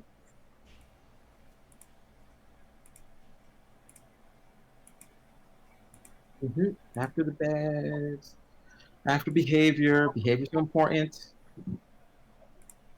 After pepper spray. We're not here for that though. Okay, Great. here. Yeah, that's wonderful. Thank you. Okay, so we're gonna talk our way through this document. We're gonna add some additional context to it. Okay? Okay, great. So right now we are on digital tips. And here we talk about it's important to use an encrypted messaging app. And these tips are for folks who are out on the ground, on the front lines or near the front lines, exercising their constitutional rights to, assemble and protest. And you'll need a way to communicate. You'll need a way to organize as that individual. And you should use an encrypted messaging app to do that. Obviously, we recommend Signal, primarily because the encryption is sound, and the amount of metadata they can share, time, date, things like that, information about who you might be talking to, it's not available to anyone, while with WhatsApp, that is. But WhatsApp, if you don't have Signal, you can use WhatsApp, and you'll have encrypted messaging. You'll be able to make a voice call and a message. So I'll let you go on, Sarah. No, I was just gonna say my favorite thing about Signal is the disappearing messages feature, and I wish that WhatsApp had it as well. But I think that's really one of the things that makes Signal a winner over WhatsApp, especially for organizing, is the ability to just erase messages automatically and not keep a record of them. And that's useful for a bunch of different reasons, and one of them is if your device ends up in the wrong hands, essentially. Yes, of course. You might be kettled and then detained. You might be arrested or just held, and you will not have control over your hands and your feet and things like that. And someone might be able to take your phone from you. And when you have disappearing messages setting, you can maybe set those to a very sensitive, high level, like disappear every 5 seconds or disappear every hour. And you have some assurance that the messages will not be there for people to read. Obviously, things are encrypted to your phone, and then they're de-scrambled, and you can read them. So that's the weakness of any kind of piece of software. Having disappearing messages, things that'll just automatically self-destruct after a certain amount of time, is very helpful. If you use WhatsApp, you can delete WhatsApp messages, but only up to about 45 or 50 minutes after you send them. After that, you will not be able to delete them from everyone, which is off of everyone's devices. So if you happen to be using WhatsApp for some reason, you can manually delete your messages for everyone, but there's a timer that's quietly kept from you on how long you're able to delete them. So that's another reason why we recommend Signal. Yeah. And Okay. another thing about, can I just add one more thing about WhatsApp? I would love you to. Yeah, the difficult thing with WhatsApp is that a lot of people have automatic backups enabled as well. So even if you're safe and you're taking care essentially of your device, if someone else is backing up the conversation to iCloud on their end, the backup isn't encrypted. So even though WhatsApp is encrypted, the backup isn't, and it's really hard to account for other people as well. Great. Yes. If you have a backup turned on and WhatsApp will nag you about the frequency of backing up WhatsApp messages, you should always set it to never. But there's no way to tell that the person you're writing has their backups turned off, as Sarah said. So let's move on to the next slide, and we'll talk about some of these things. So there is an emergency mode on most phones, or some kind of way to turn off biometrics. You don't want to have face unlock or finger unlock or any kind of biometric unlock on your device. You could go into settings and permanently turn that off. But on Android and on iPhone, there are ways that you can set your phone to go into emergency mode and it'll turn off the unlock. If you're doing it on Android, you need to have Android version Pi, it's called, and it's called lockdown mode. It's not obvious, so I recommend you go into your system settings and then you search for lockdown mode. If you do have it available to you, it'll be under settings in Android, security and lock screen. And after security and lock screen, you go to lock screen preferences. And strangely enough, in lock screen preferences, you'll see lockdown mode. If you activate it, which it's 2 menus in, by the way, your phone's biometrics will not work, and you'll need to manually put in the PIN number. Okay.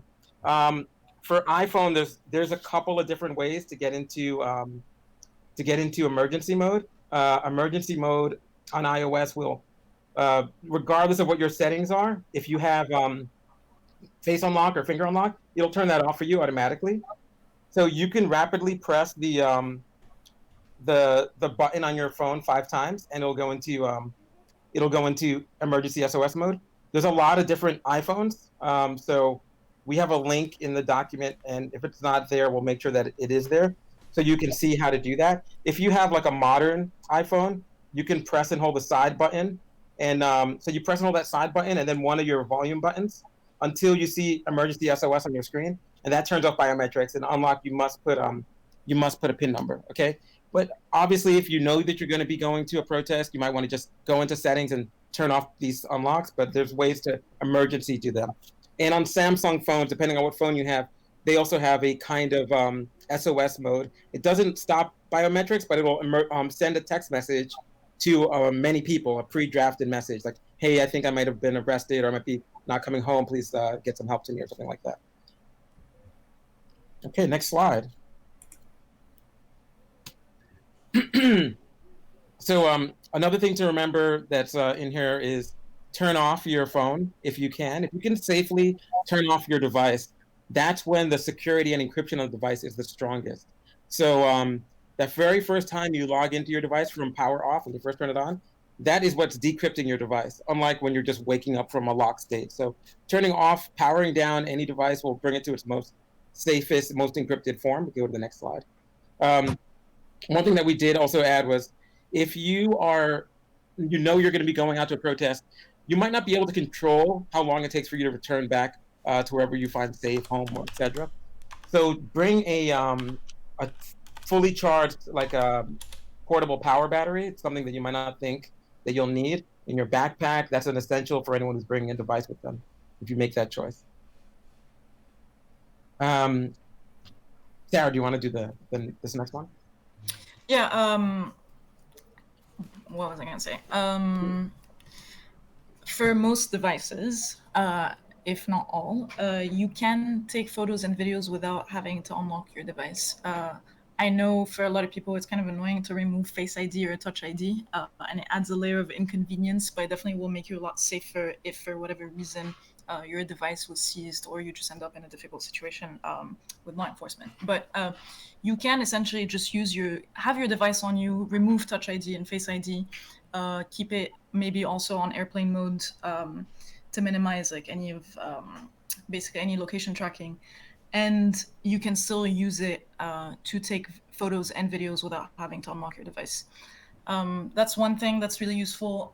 And then another example of like how the context is different between Lebanon and the US, because this would totally not apply back home. But if the police ask to see your device, you can tell them that you do not consent to a search of your device, and you make that really, really clear.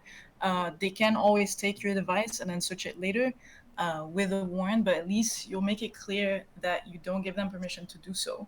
And that's really important to remember. That and asking for your lawyer. Yeah, when you're organizing, you don't control when you're going to have contact with law enforcement. You don't control whether you're going to be detained or arrested, but you can make these changes to control how easy or difficult your defense might be if there's charges pressed against you. Okay. So let's go to the next slide.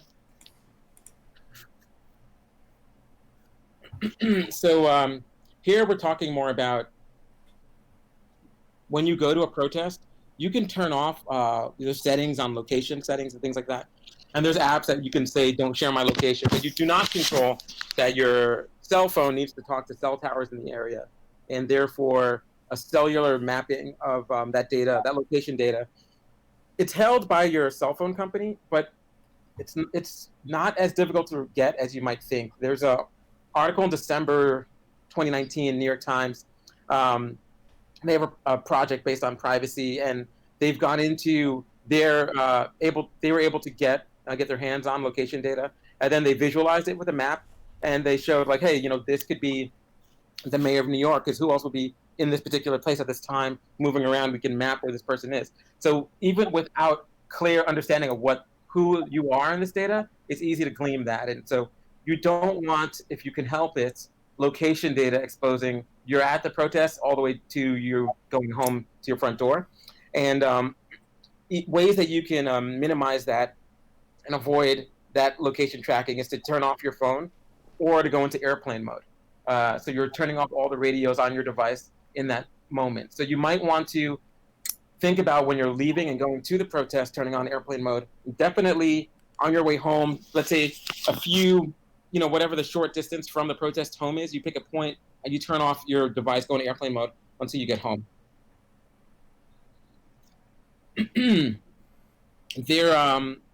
Yeah, I mean, I think like that's the thing from this slide I wanted to highlight. Anything from this slide you want to bring up, Sarah?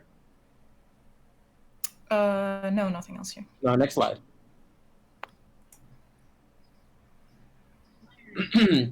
So now we're looking at mobile phone location data. And this slide is just talking about all the data that's on your device and all the things that come from your device. And by the way, we'll have these slides available to you. A lot of the location data, like I was talking about before, like you don't control who will eventually have that. And the best thing you can do is make sure that you're not in those pools of data. Okay. I think we can go to the next slide.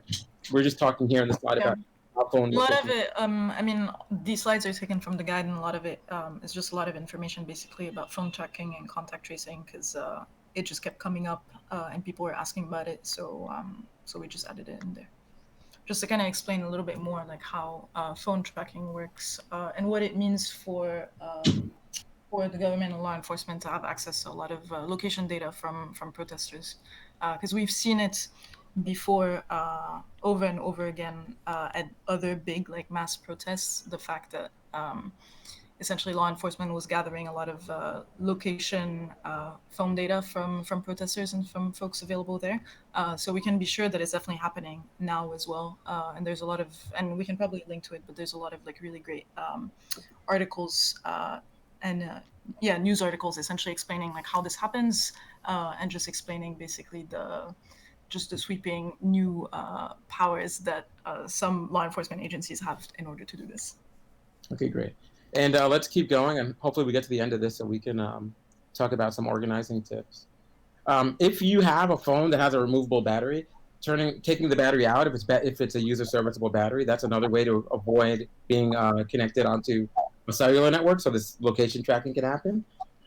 You also might want to bring a temporary, like another phone that's not your regular phone.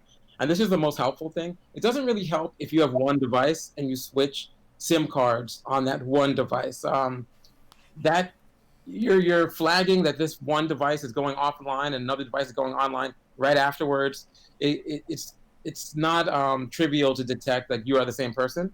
But if you have two devices, you might want to bring your second device, the one your protest device, to the protest, and that's you can have a different SIM in that, a different data connected to that, different account for that one.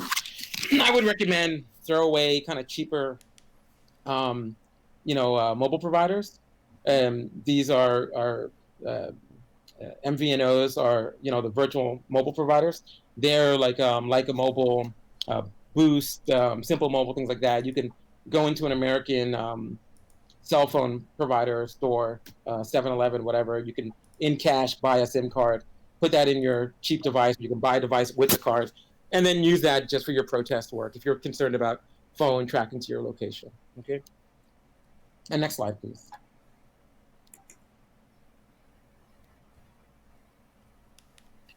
Yeah, here we go into talking about some things you can do in the details of the settings to turn off some of the built-in location tracking data that's in your phone. In an iPhone, there's an area called significant locations where your phone will list locations you tend to go to and locations you tend to return to. This could be a home, it could be a place of work, it could be a partner's place, things like that. It could be a headquarters or meeting space. You just want to make sure that when you go into these settings, there's nothing there. You can turn this off, and you probably should turn it off. It's in settings, privacy, location services, and system services on an iPhone. If you are on an Android, you can go into your Google's online settings by going to myactivity.google.com, and you can look for location data there. Or you can go to maps.google.com/location history, all lowercase, all one word, and that'll show you any location history that it has stored, and you can delete them in that place. Okay, next slide. Unless Sarah, you have anything for this slide? No, not really. I'm wondering if you want to skip to organizing tactics and kind of Yeah. Let me skip through the phone tracking. Yeah. So let's. It's not. There's a lot of details. Yeah, there are a lot of details here on phone tracking, and a lot of it is available on the GitHub page and on the sites they'll be available. Yeah. So let's talk about things that you'll want to do if you're trying to organize. Let's say you and your friends want to continue to go to protest together. There are issues you want to continue to talk about. Data collection, like a contact list or email forms, things like that, web forms, are probably not a good idea. You have to try to shake yourself out of the classic organizing, community organizing tactic of collecting and amassing as much data, phone numbers and emails of anyone interested as possible, and move to a more private and secure way of organizing. Those more private and secure ways of organizing would mean using an encrypted messaging app to talk to everyone in your group and to manage everything that's going on in the group. So one way to do that is to use Signal. Signal has one river, one area of text. And so you would create multiple Signal groups with the same people. One group might be random information with those people. One group might be, meeting notes and things that we're talking about and when we're going to get together with those people. And you'll have, this way there's only one river of area to look at. One might be like learnings and links and locations online. If you want to find something, you don't have to go through 5 screens of scrolling to find it. It'll all be in this, you'll have multiple groups of the same people based on this category, right? Now, Signal, while they continue to work and advance the product, and it's something that they're looking at is coming up with a solution to this, there is no way to edit groups. There's no hierarchy on groups. There's no admin of a group. So if you have a group of 200 people and you're doing great work and sharing information together, and someone adds their grandmother, well, everyone needs to bail from this list. There's no way to get Granny off the Signal group. So please remember, be careful when you're adding people to your Signal groups. Anyone in the group can add another person to the group. There's not one person who can control who's in the group. And so that's something to think about. It's a good thing and a bad thing about using Signal for organizing your group. Yeah. Another thing is that you can't remove someone from a group either. You'll have to create an entirely new group without that person. And so other programs that are useful to organizing groups of people and having teams and things that you're not just transient one-time things, you can look at Keybase, which is keybase.io. And Keybase has a Teams option called Keybase Teams. Now, Keybase is a platform like Twitter, let's say. So there's a lot of randos in that space. But in your team, it's only the people that you've added to the team. And there's many hierarchies there. So you can say this person can add people, this person can make changes, you can have it you can have it all set up there. And Keybase works on a desktop. Keybase also works on iPhone and on Android. Keybase Teams has extremely strong encryption, and it's worth looking into. You should have one person in your group, play with it, see if it works for you. If Keybase Teams feels like something that you can use, other than the distracting other menus and other settings and other people there, I recommend Keybase Teams for organizing. You can set up in Teams there. You'll go into Teams, and then you'll have areas you can set up little channels for different things, random talk, learnings, links, the thing we're going to tomorrow, things like that.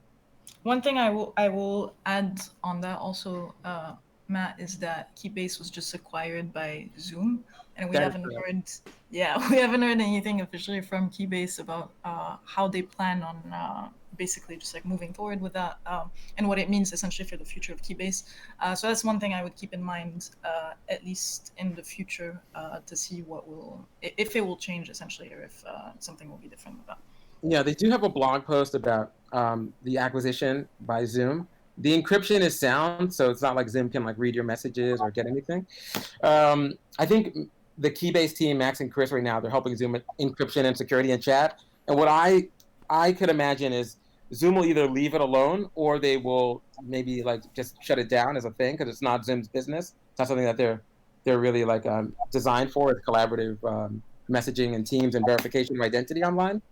But that's my take on it. I think it's something that's worth bringing up and talking about. Okay.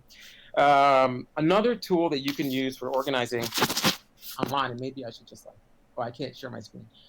So hey, person who's sharing our slides, could you maybe make a tab that goes to keybase.io so people can see that? And Okay. Thanks. And I apologize that my computer was like too secure for me to even use it properly. Okay. Keybase.io. Mm-hmm. Okay.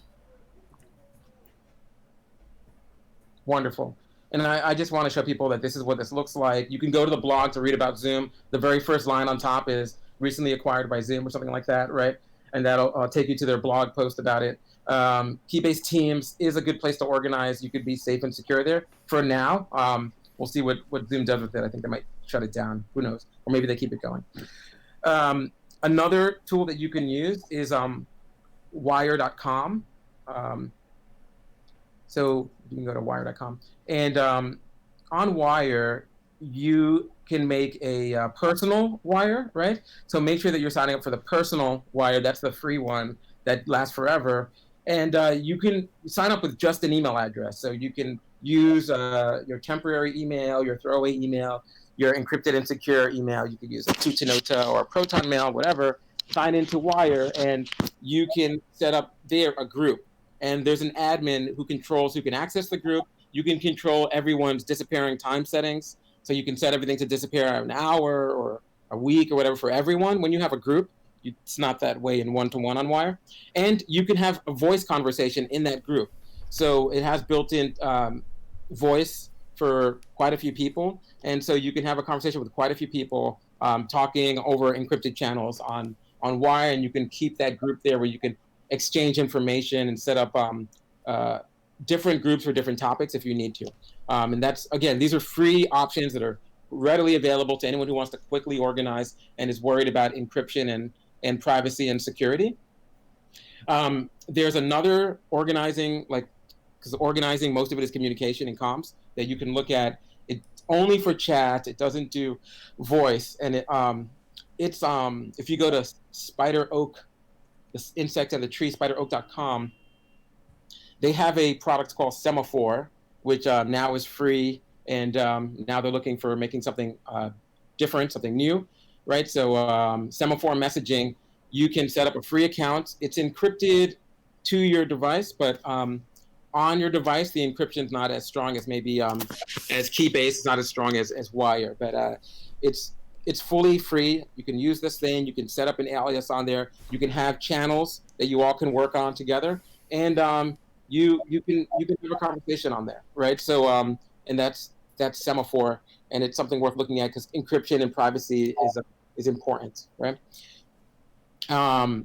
Lastly, as a platform that you can use for messaging and it's encrypted and private, is I would look at riot.im.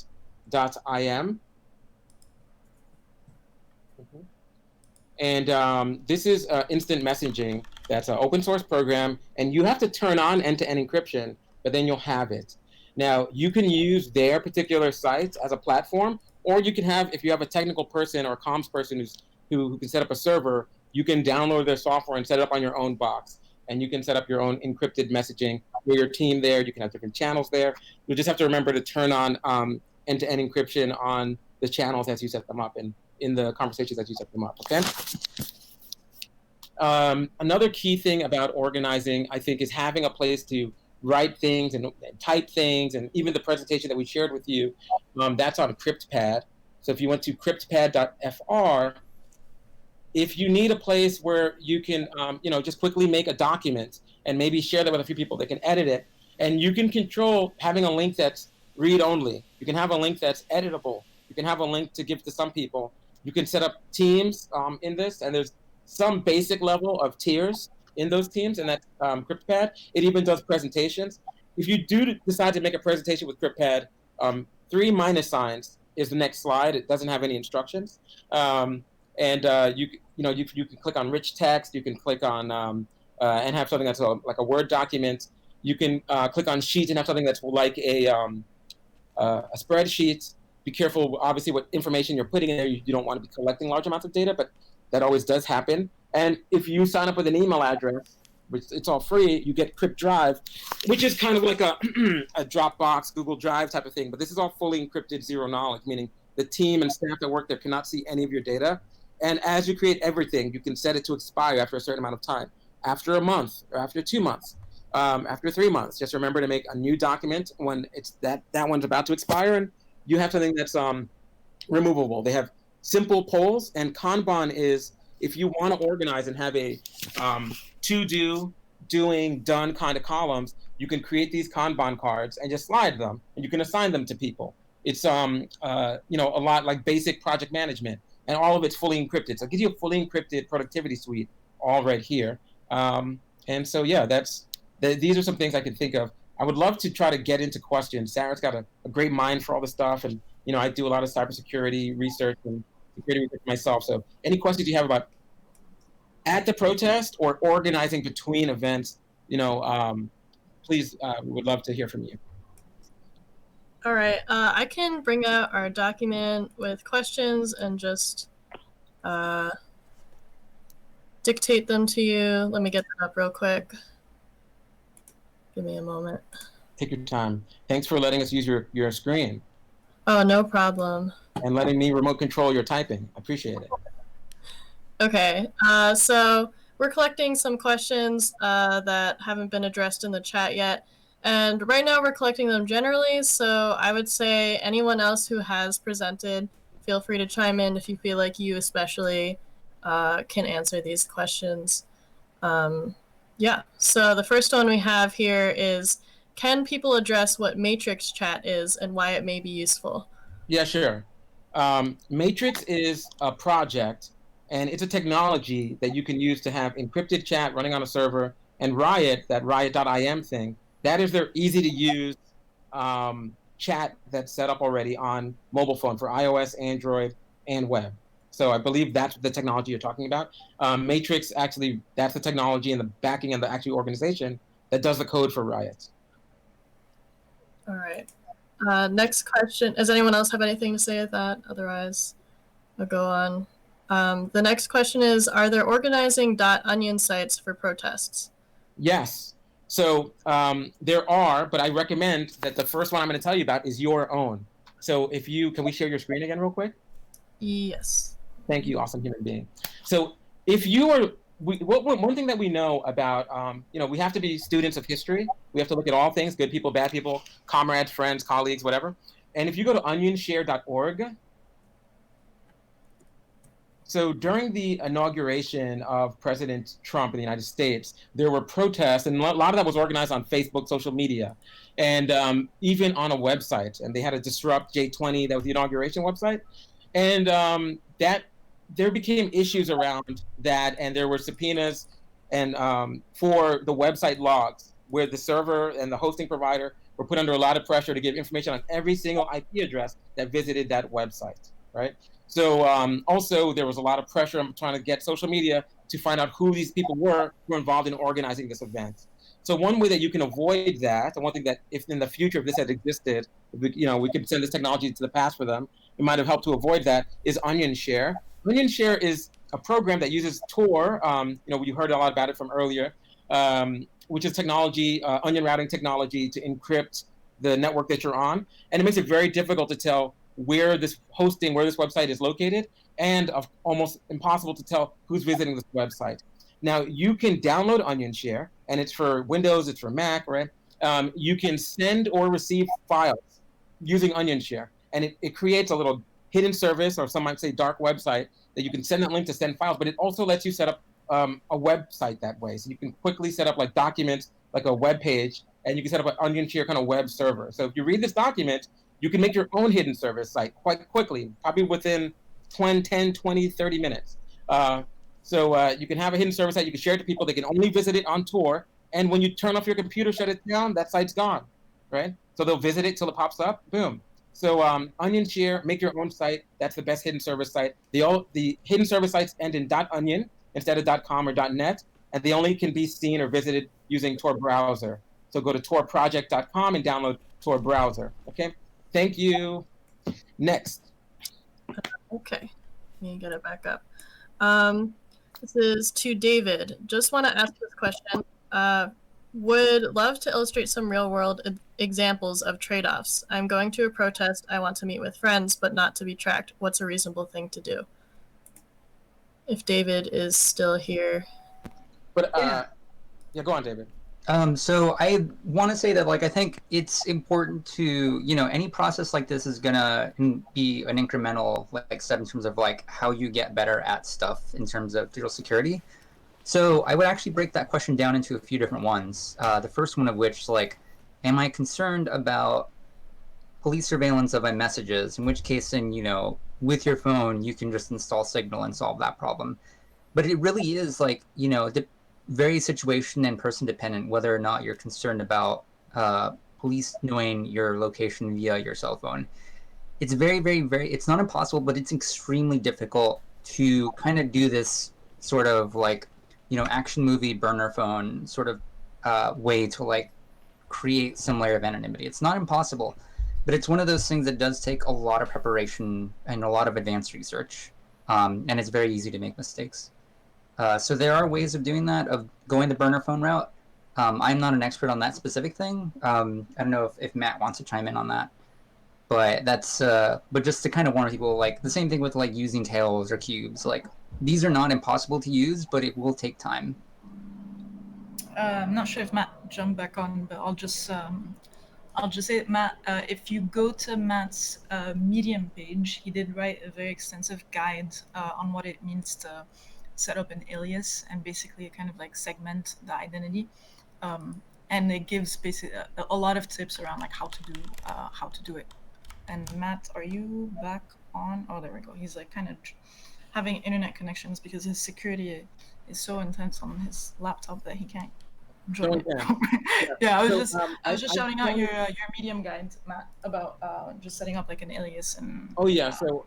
I have a Medium article called "Privacy Recipe: How to Set Up an Online Persona," and if you just go to medium.com, you find the Gemini Matt, GEMINIIMATT, and it's pretty exhaustive, and it'll walk through how to set up an online account without any data linking you to that account, and how to set up a phone without having any data linking you set up to that phone.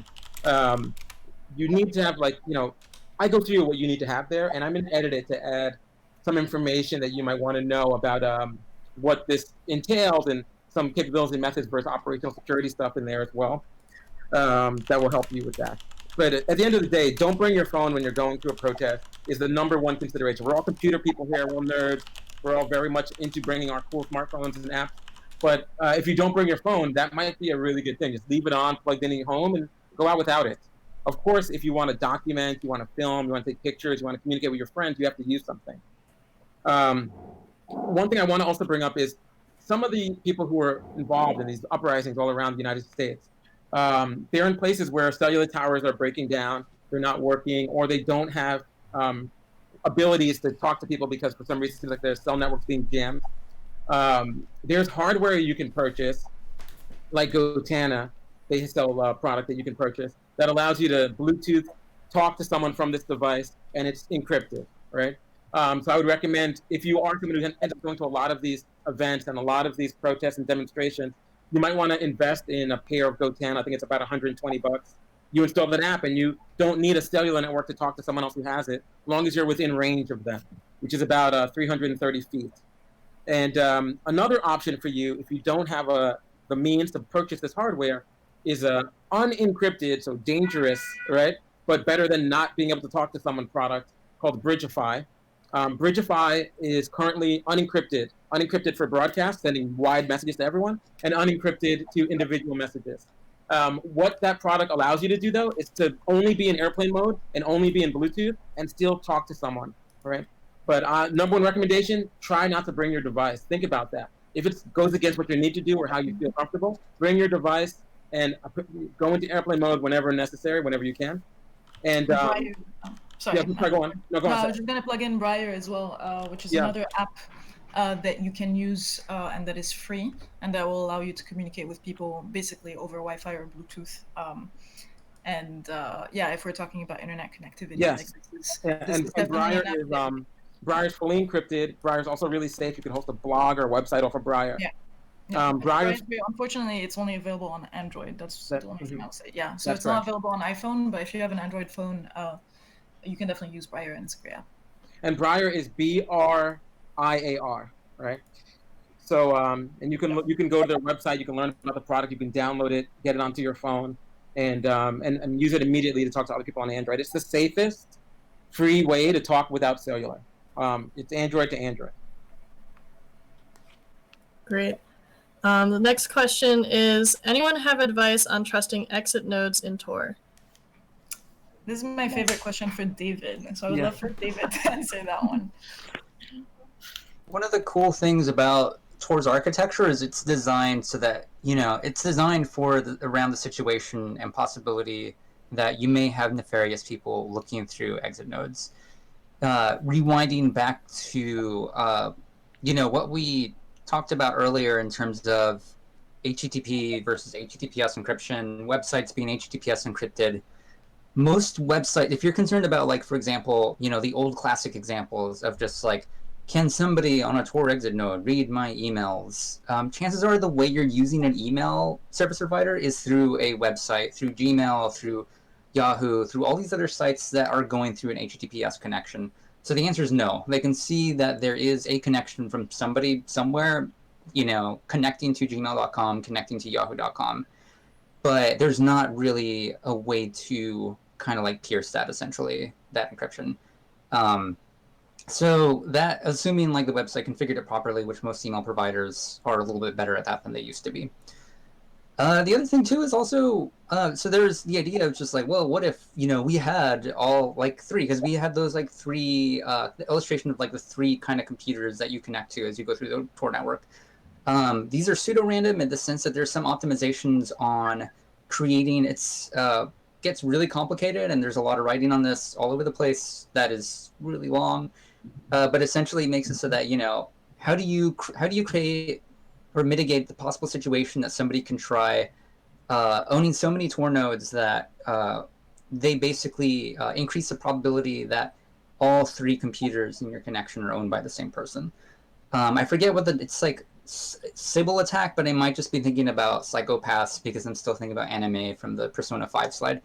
But basically, you have a lot of mitigations built into place that make that kind of attack basically not economical.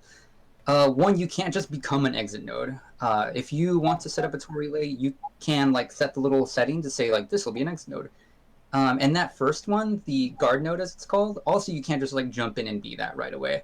You have to have a certain amount of bandwidth capability, a certain amount of like time and traffic that you push through the Tor network to be able to actually like essentially metamorphosize your Tor nodes to be like one of those two more urgent designs. And one of the examples of like attacks like this that failed, for example, is if you look up the Wikipedia article on Lizard Squad. Lizard Squad was a hacking group that was up to no good. It was just these like random kids that basically said like we just hacked Sony, which honestly, easy mode. But also they went off and just like we're gonna hack Tor now, and we're gonna do this. We're gonna dust off this old article from like 2004 on how to hack Tor that has now been patched, but they didn't know that. And say like we're just gonna use all these like free Google Cloud instances and say like we have so many nodes online. Look, all these like nodes called Lizard NSA showed up. And there's like a lot of kind of like, I would almost say like balance of power between like the people that are the open source maintainers of Tor, the people that actually, the volunteers that individually run Tor relays, the Tor Found project itself, and, you know, other kind of like people that are in charge of specific things. So as a relay operator, I can say like, well, I don't want any of my traffic to go through these like Lizard NSA like nodes. But it doesn't matter because like none of the entry or exit traffic is going through them, and in order for them, like they wouldn't be able to do that with free Google Cloud instances. It would take like a lot of time and investment. Also, it's very obvious when suddenly like 50 new nodes show up on the network because there is a sort of like I think now actually a full-time job of somebody basically doing a weather report for Tor and being like, today we see that we have a slight slowdown and blah blah blah blah, and today like we can tell that we can't see what the traffic is, but we can see. Based on penders, is like, hey, a bunch of new nodes just joined the Tor network, or a whole bunch of them blocked off, or we're like, suddenly all the Tor exit nodes in Iran aren't working anymore. So there's a lot that can, like, it's very visible. And so, like, you can't, like, it's very deeply impractical to try to attack Tor that way, which is why the kind of real world examples of where we've seen Tor being attacked is not through the Tor network itself, but through the browsers that we use with it, for example, with Firefox, which has become a lot better at making secure software than it has in the past. So anyway, that's my whole spiel on that. Thank you for coming to my TED Talk.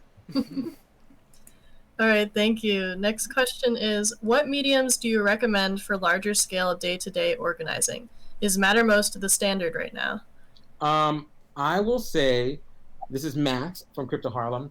Mattermost is a startup, like a Palo Alto kind of startup, and they make a technology that allows you to have something that looks just like Slack. It's like very Slack-like. It's open source code, and it looks beautiful. And you can either pay them to host it, Enterprise Mattermost, or you can download it and set up on your own. The issue with Mattermost is even though when you're typing and you're posting stuff, it's encrypted on the way to the Mattermost server, right? And it's encrypted on its way to you when you see it. The database is not encrypted. So if you host that server at like Greenhost, DreamHost, Host, whatever it is, right? It's about the security of that particular machine plugged into the power sitting on the internet there. If someone walks up and grabs that machine, or the person who has the admin rights, your IT person or nerd that works with you, they can access all the messages inside of Mattermost, right? So now there are ways to fix that, but you need to understand how to encrypt databases. So you need to be good on database encryption. It's not built into the tool whatsoever. So I would say it's not, like I didn't mention it when I was talking about like collaborative platforms for a reason, because that's a very high bar to fully protect it if you don't want your box getting grabbed, your Mattermost box getting grabbed. But if you just need a place to have your own Slack, you don't want to put it on Slack, Mattermost is a good option. Okay. Cool. Thank you. Next question. Anyone have suggestions on friendly VPS and domains /registrars? I don't know if I... Yes, yeah. So it's when it comes to virtual servers, virtual private servers, or VPSs, you need a place to host stuff. You need your own Linux box someplace. My favorite one is Greenhost. They're environmentally sound. They have a great carbon footprint stuff. They have a project they're called Eclipse, and Eclipse is a private and secure VPS where a lot of the information is only available to you, and they make it easy to encrypt your box. So that's eclips.is.is, right? And So it's like E and then clips, like clips of paper or clips of a scissor, whatever, clips of film, .is, eclipse is, right? And you can go there and you can take a look at their setup. So I would recommend looking at them for anything revolving websites. Okay, thank you. Next question was aimed at Matt. I would love to see you show what you mean by the emergency message. I think this was referring to Samsung, yeah. Yeah.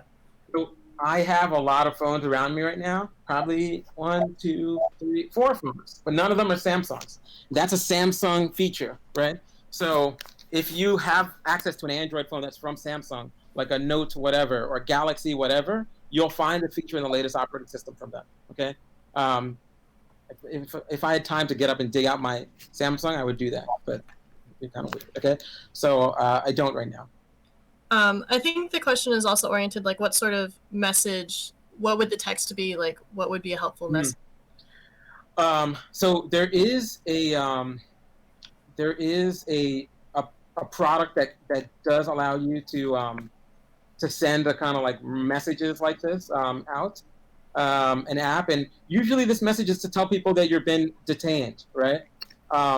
So you can use products like campus safety product Circle of 6, you know, which is a thing where you can say, look, I want to add a certain number of people who are my trust circle, my people I know and I care about, my friends, and I want to say this is a message that I'm going to send out, and you can quickly open this thing, hit this button, and it drafts this thing that you've already pre-written and sends it automatically to everyone. And it might be if you're going to an event, a demonstration or a protest, I think I might be being arrested, right?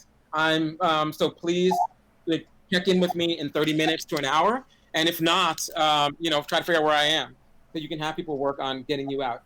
Some places, like in New York City, the Attorney General has said that any protester that's being detained or arrested is not going to be, there's not going to be charges pressed against them. But you still want your friends, your family, people you care about, your partner, whatever, to know where you're at. And that's an example of that. So if you don't have a Samsung, you can look at safety apps like Circle of 6 by Nancy Schwartzman and things like that to like draft messages and send them out to people. Great, thanks so much.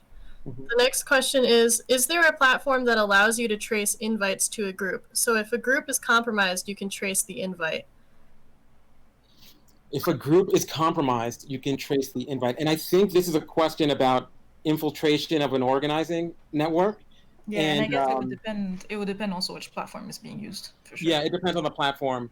And I would say that that's pretty difficult to do. I mean, when you're organizing and if you're concerned or worried about infiltration, one of the key things to do is to categorize your data and understand that you can use like a red, amber, green, like a traffic light setup. Sensitive information is not shared to the larger group, definitely not to a newly invited individual. That would just stay in the main circle. Then there's like a yellow circle around that red circle that's more like, it's okay. Like it'd be problematic if this got leaked, but it's not the most troublesome. And then the green circle is like almost information that you put on public place like Twitter or a website. And by categorizing, right, you can say new invites aren't here. So when information is spread or is leaked or there's any kind of indication something is wrong or you've been infiltrated, or, that it was someone who was recently invited to that circle of data should be where you would start looking at things. But this is really contextual, and it's really based on how you're doing it. If you want to add another question about like on a particular platform, we can get better answers to you. Great, thanks. The next question, what do you recommend for how we create a secure system to organize supply donation drops? Because cops have been crashing supply locations. Yeah, that's correct. So whether it's water and food, whether it's milk or some concoction to assist you with tear gas, there have been even documented on film when people are supposed to be protecting you and your safety and your right to express your rights, have been doing things to like make things worse for you, whether it's some outside third party or whether it's actually law enforcement. And I think the key ways to do that is you would map those things out, but only in encrypted channels and only in small pieces. And I can probably get more complicated deeper into that answer if this is the last question. But I think that's the most important thing, is to maybe have a certain amount of time when things are there, and then move them to another place and send a new updated message to folks. The staler that information is, the more likely that someone can find out about it and crash these things, right? So I hope this is also kind of a contextual question. So and it takes a little bit of time to answer, but let me know if this is the last question I can go into. There are two more questions, and they're somewhat more broad. Let me get this one more specific question first, and then we can maybe just list off the next few larger questions. I want to make sure that we have time. There's another stream happening by Tech Learning Collective at 3:30, so we can get this out of the way before then. The first specific question is, do you all recommend using canary notifications? Well, canary notification is something where you're saying, as of this particular date, we have never been given a national security letter or subpoena or warrant, because you might have something what's called a gag order that says, you have to work with us, you have to assist us in some way, a law enforcement, a legal case, whatever proceeding, but you cannot tell anyone. So what you would look for is like this already pre-written message, and they just choose not to update that message. And you would note, oh, wow, this message had a date. It's way after the date they said they would update it again. Something must be wrong. So it's kind of like the canary in a coal mine, canary in a cave, where you kind of going into an oil mine or a coal mine or something, and you run out of oxygen, the canary dies first, so you know something's wrong. I mean, it's one component in safety. It's one piece, but it's not enough, right? It's not enough. One, if you have one, you better make sure you update it on time, right? But secondly, there's a lot of things that might keep you from properly using that, and it doesn't speak to what exactly happened, right? So because you don't know yet, you wrote this in the past. So I think it's one piece for a platform or a website or whatever, but it's not the only one, and there's a lot of false positives that could happen from it. Okay, thank you. I just got word that the stream is at 4:30, not 3:30, so that's a little bit better for us. So there are two more general, like very broad questions. I'll go to the first one. This one says, can you speak at all to how these tips do or do not apply differently depending on the type of protest you're going to? And how would people assess what level of security is useful for the type of thing they're going to? Or do you think this applies across the board to going to any protests? I think this applies across the board going to any protest. And I think if you research the history and news around the protest around the Women's March and protest around the inauguration in 2016, you'll see that we have no idea as civilian people, as regular human beings living in this space, what protest is deemed extremely like, oh no, it's a horrible, crazy protest, and what protest is, totally boring, innocuous, whatever, super chill. We don't know, right? So, there are things where a protest or a demonstration or even a parade that you would think, yeah, this is totally fine, had all kinds of special equipment out there, right? Including like audio weapons and, things like that. So we don't know. And so you can always use this semblance of security, this basic safety. These are not advanced tips. We tried to make them as general as possible. But we don't know, right? So you might think, oh, I'm going to go to this particular event. It's totally fine. But there might be, 5 meetings about that event before it happens. And people have completely got it out of context and think it's something it's not. And that is actually, if you read the news around these events, that's exactly what we've seen, right? Whether it's like a funk parade, whether it's a women's march, whether it's a die-in, sometimes people get their wires crossed and you won't know that it's got a high level sensitivity. So I hate to say that 8 times. I just want to kind of drive that home. We don't know, so always be safe and always follow these basic baseline of safety. Okay. Yeah, and just to piggyback on that, I would always say like prepare and assume just the worst case scenario. At least that's how I like to operate. Whether it's around like physical security or digital security, I always prep either my devices or myself or whatnot with the worst case scenario in mind, because like Matt said, you just never know what might happen. I've seen a lot of people in the past few days in Brooklyn go out to protests and just going out either in like tank tops and shorts, which is totally fine. I know it's really, really hot out there. But I know for me personally, that's not something I would be doing just because we've seen police officers pepper spray people over and over again.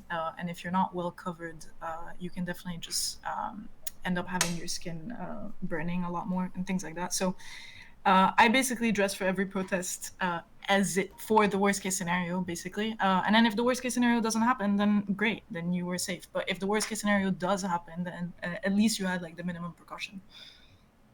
This is a very good point. I'm gonna ask, I guess, we're getting a lot of requests to circle back to tips, tools, and techniques for coordinating between groups and donation drops, general safety on that. So we can circle back to that. And or there's the last question that we have, which is also very broad, for general principles about social engineering defense. But we can prioritize the supply drop safety more on that. We can elaborate if that's clear. Yeah, and it sounds like it's clear, right? And it sounds like people are very concerned about having things that they have on a parade route or on a protest route or in the general area where they're demonstrating, I guess, damaged or taken. I think does it seem what these questions are about? It's what do you recommend for how we create a secure system? So I think what I'm interpreting is that people are afraid of being targeted by police for just creating supply systems, and how can you get that information to people who need it without necessarily the cops knowing where these supply stations are. Okay. It seems like this is about organizing and presenting and setting up the locations, and not about keeping the location secure, right? Or private or secret or something, which makes sense. So I would say, look at the entire chain of actions you have to take to do this, from buying water and buying first aid equipment or buying some kind of things, right? Look at all of that and think about how you can safeguard and secure all of those things up until you get to a place. As well as there's some basic operational security you can use for indicating like where these things are that might be more evident or visible to people involved as opposed to general everyone. So let's talk about the first part. So you could purchase these things in cash, right? If you're doing them in like huge amounts because you're organizing huge amounts of supply and aid drops, right? You can purchase these things with a cash purchased gift card, and this keeps it from being like linked to you if you need to be amassing and setting these things up. Right. You make the purchases for water, snacks or whatever it is that this equipment is, and you set these things up with as little don't leave them there for 2 hours before the event starts as possible.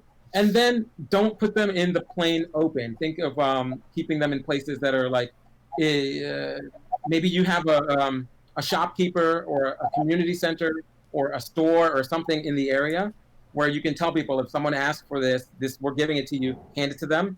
And if you must just leave it in a park, have someone who's there, who's watching it from afar, who can indicate to everyone, hey, something's happening, someone's taking all this stuff, and moving it away from us. You can, and for people who are involved, if you're in communication with the people who you need to get the stuff to, you can tell them what to look out for and just keep the stuff under very boring looking things that are out in the public way, right? So, if there's a construction site or some kind of things like that along the path, you can put these things there, right? And just keep them a little covered, and people just know that this is there. So there's a lot of things when you look at this twice, you'll say, oh, I could easily just put it there for folks, right? So, you can just, I don't want to get into too much detail here, but hope these ideas are helping folks. I hope I'm being clear on how to safeguard you organizing these things and presenting these things. Maybe you put them up as well on a signal channel for folks. You reach out to different community organizers, let them know that you're dropping these things and where to find them. Maybe you set up your Onion Share hidden service website and point people to it. When it's up and working, they can find it. So things like that. Great, thank you. Last question that we can only spend maybe 1 to 2 minutes on. Oh, I guess there's a few more. There is the general principles any of you might have about any social engineering defense, if there's anything that comes to your mind. Yeah, I mean, I would say, whenever you're communicating with someone online, you see their avatar, you get psychologically excited. Hey, this person's my friend, right? We're going to do this awesome thing. We're organized together. There's some small amounts of operational security you can do to assist and fight against social engineering, and that's one is verification, where the person and you agree that you can have something that you talk about in the beginning of every time you begin chatting, right? So maybe we always talk about, I don't know, it could be something like if I'm David, maybe I'm going to talk about anime, right? So, and we just make sure that we make sure we always do that, and that would be a very low-key verification that I'm David, right? So, you just make sure, like in the beginning of all communications, that's always the same. So there's some level of verification. Normally, verification is done like subconsciously. You know how your friend talks. You know what slangs they use, what kind of things they bring up. It sounds like them, and so, but you would actually have like an implicit verification that you'd have something that you would just check in on and just always make sure you brought up. It could be something that sounds normal, or it could be something that's just totally, I don't know, like purple dolphin. I just bring that up every time I begin chatting with you. And if you don't get that verification, then you know something's wrong, because social engineering is when a regular person tries to speak to someone and kind of talk their way in and con their way in to getting information or disrupting or things like that.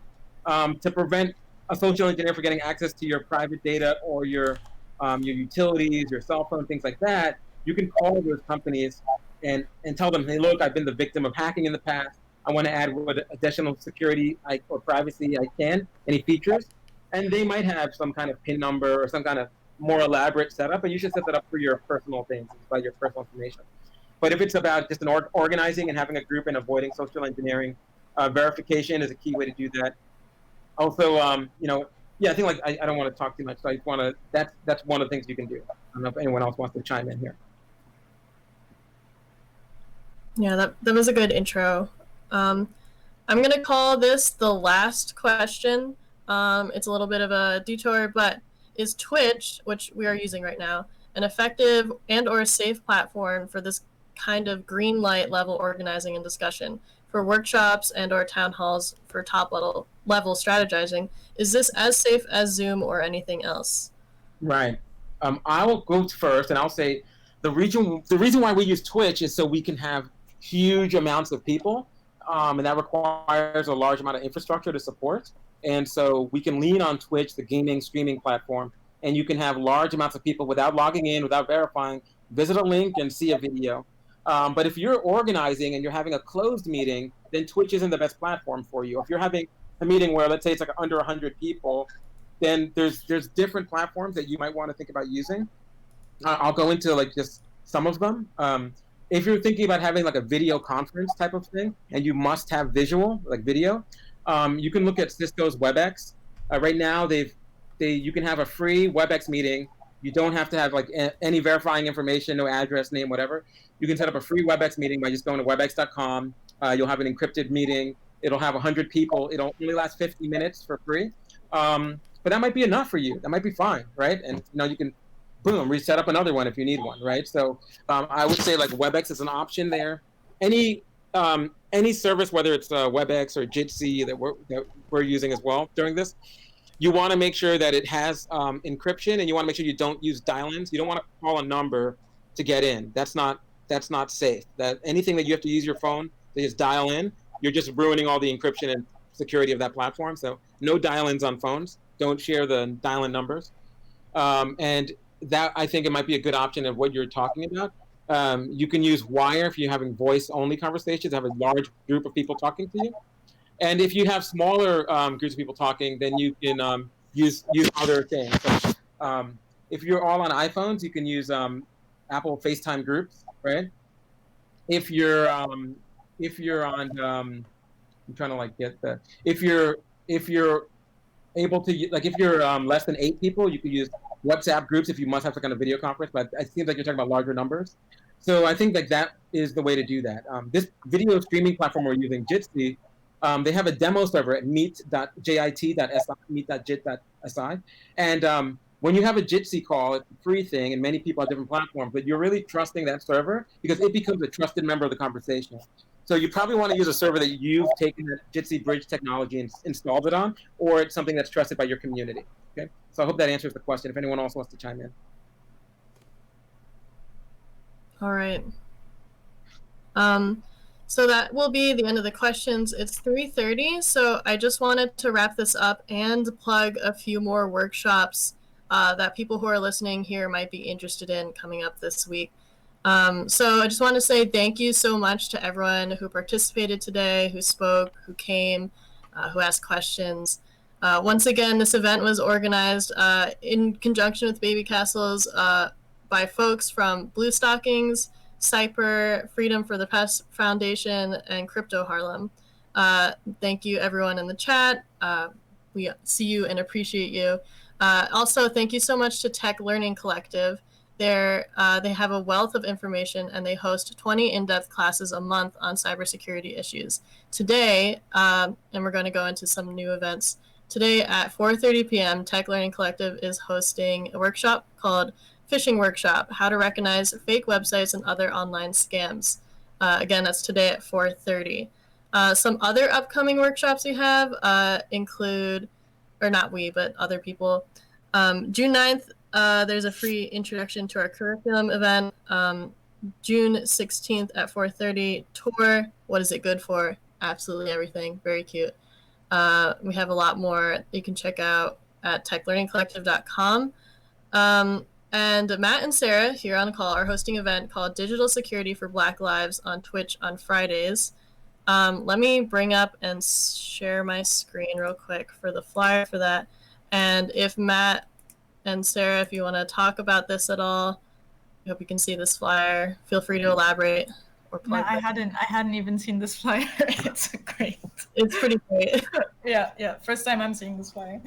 All thanks to Sage. Thanks for the flyer. Okay, so so what we're doing is we're having guests on, and we're going to go into things in detail that you'll need to do as you organize and kind of walk you through it. But we're happy to answer your questions from, like I've been working with Black-led organizations for many years now, assisting them with things. So, I'm not just saying like this should work or I guess this will work. These are things that have some like we've tried it. They've been successful, and we talk about digital security for not just crypto party type digital security, but the moment that we're in. And so I'll be bringing that to it. And Sarah will take a break from the streets and assisting all protesters on the ground by joining, right? Great. Thank you. Trying to see if there's anything else that I want to say before we head out. Just another, plug for Babycastles. If you know us or you're just learning about us, feel free to tune in. We've been doing a lot of things remotely on Twitch because of COVID-19. And feel free to donate. There's links in our Twitch, channel. We have With Friends, if you're familiar with that platform. And please look at all the other organizations that helped with this stream as well. So thank you again. Stay safe, stay good, look out for each other. I think that's all I have to say. If anyone else has anything else to say, go for it. But thank you. Yeah, I just want to say that all we have are each other, but that's all we need, all right? So let's get this together. We are the ones we've been waiting for. Let's make it happen. Change the planet. No problem, no biggie. Great. Okay. Well, if anyone wants to, whoever's doing this, end the stream, that would be cool. Because I'm not a controller. I can't turn this off. Yeah. Send our viewers to the Game Devs of Color Expo that's happening right now. So Yes. We're going to do a little raid after this today. Yeah. There's a current Game Devs of Color Expo event streaming right now. Check that out. But do you know what the? Do you want me to link it? Yeah. Okay, wait. Let me go find it. I think Charles just linked it actually. Oh, really? Yeah. In the Twitch chat? Yeah. Okay. Oh, we can't. It's not. Maybe try. Let's see. No, you don't have to do anything from OBS. I think. Give me 1 second. We might just not have permission to. Maybe they don't have their raids permission set on or something like that. Yeah, we're also putting the link in here. I do not know how Twitch raids work, unfortunately.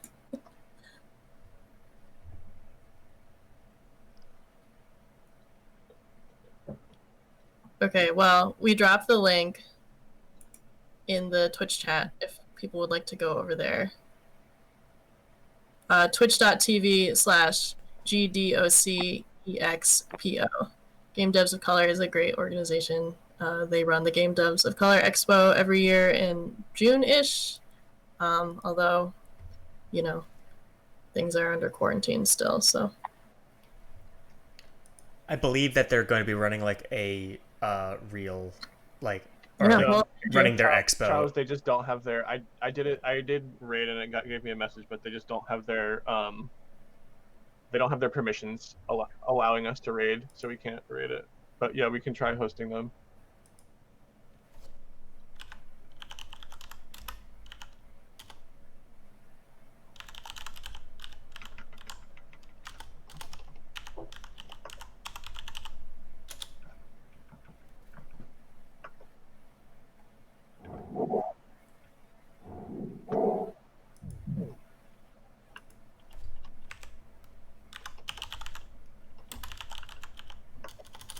We have here from David, Freedom of the Press Foundation is also hosting events. Oh, there you go, where it's over. All right, farewell. Thank Thank you.